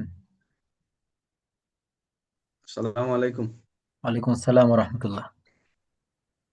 উস্তাদ জি ভালো আছেন? আল্লাহ ভালো রেখেছেন, আলহামদুলিল্লাহ। আলহামদুলিল্লাহ। আজকের এই 10ম ক্লাস পর্যন্ত শেষ করে আপনি কেমন উপকৃত হয়েছেন এবং মানে কোন সমস্যাগুলোর সমাধান পেয়েছেন আমাদেরকে সংক্ষিপ্তভাবে জানাতে পারেন, যে আদৌ আপনি উপকৃত হতে পেরেছেন কিনা? জি আলহামদুলিল্লাহ। এই ক্লাসের শুরু থেকে এখন পর্যন্ত যতগুলা ক্লাস করছি আলহামদুলিল্লাহ, যতগুলা ফিডব্যাক আমি পাইছি আলহামদুলিল্লাহ, যতগুলো ভুল ছিল হয়তো ইতিমধ্যে সকলেই হয়তো অবগত আছেন যে যে কওমি ইউথ ক্লাবের যে আমরা একটা গ্রুপ আছে, এই গ্রুপে হয়তো বা আমি পোস্ট করেছি, আপনারা হয়তো পেয়েছেন। আগে ছাত্রদের প্রতি খুবই কঠোর আসলাম, অল্পতেই রাগ উঠিত, তাদেরকে মারতাম।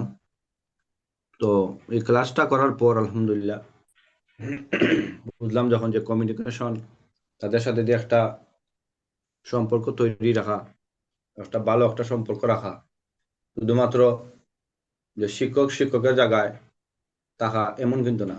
কারণ শিক্ষক একজন বন্ধু হিসেবে একজন ছাত্রের সাথে থাকা, একজন বাবার মতো দায়িত্ব নিয়ে থাকা,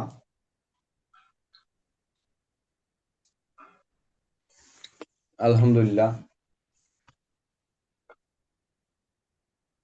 প্রত্যেকটা উস্তাদের এই দায়িত্ব এবং কর্তব্য যে আমরা অভিভাবকের কাছ থেকে যখন আমরা ছাত্রদেরকে আমাদের কাছে তারা আমানত হিসেবে রেখে গেল, আমরা যেন ওই আমানতটা অন্ততপক্ষে রক্ষা করি। দীর্ঘ 7 বছর যাবৎ মুয়াজ্জিনের দায়িত্ব হিসেবে মসজিদে আছি, পাশাপাশি আমাদের একটা একাডেমি আছে। 1 বছর হয়েছে আমি একাডেমিতে যোগদান করছি। আর আমার ইমাম সাহেব যখন শুনলেন যে আমি এই কোর্সটা করতেছি, তো উনিও অনেক খুশি হইলেন। প্রায় জায়গাতেই আমার ইমাম সাহেব এই কোর্সটা করে থাকেন, যেখানেই মক্তবের কোনো ডাক আসে হুজুর ছুটে চলে যান। তো আমারও ইচ্ছা ছিল যে যদি এরকম একটা কোর্স করা যেত।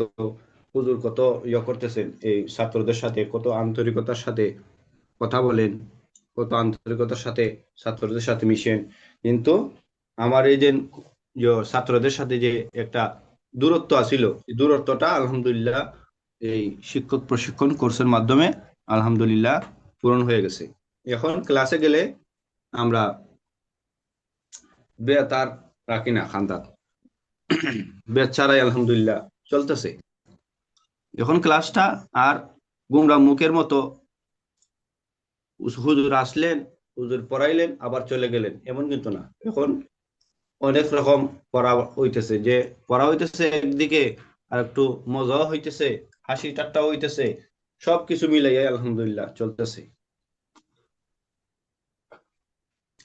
আজকের অনেকগুলা বিষয়ের মধ্যে একটা বিষয় আছে, এমন আছিল যে প্রতিযোগিতা থাকবেই, হিংসা থাকবে, সমালোচনা থাকবেই। তো মসজিদের যে চাকরি করার সময় একজন লোক খুব মানে করতো, এই প্রতিযোগিতা করতো যে কিভাবে মসজিদ কমিটিরে, কিভাবে মসজিদের যে এলাকার যে মুরব্বীরা আছেন তাদেরকে সেই ব্যক্তি নিজের এই দলের মধ্যে নিয়ে কিভাবে মসজিদের দায়িত্ব থেকে আমাকে সরাইতে পারে।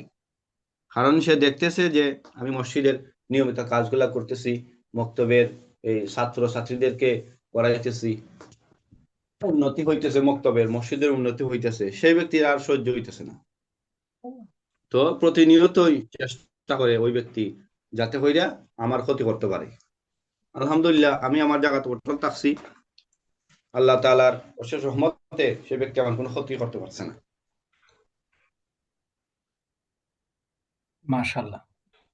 আলহামদুলিল্লাহ, আমরা অত্যন্ত খুশি যে সর্বশেষ পর্যন্ত এসে যে আপনাদের সুন্দর সুন্দর মতামত এবং মন্তব্য, যেগুলো শুনে আমরা সত্যি আহ ভালো লাগা কাজ করছে যে আমরা যে মেহনতটুকু করেছি এটা আমাদের কাছে মনে হচ্ছে যে আমরা সফল। যে আমাদের পুরো কোর্স থেকে যদি একজনও নিজের এই সর্বোচ্চটুকু সমাধান দিয়ে কাজ করে যেতে পারে, এটুকু আমাদের জন্য সফল। আলহামদুলিল্লাহ, সেখানে আপনাদের প্রত্যেকেরই কিছু না কিছু উপকার হয়েছে এবং হচ্ছে, এবং আশা করছি বাকি সময়গুলো উপকার হবে।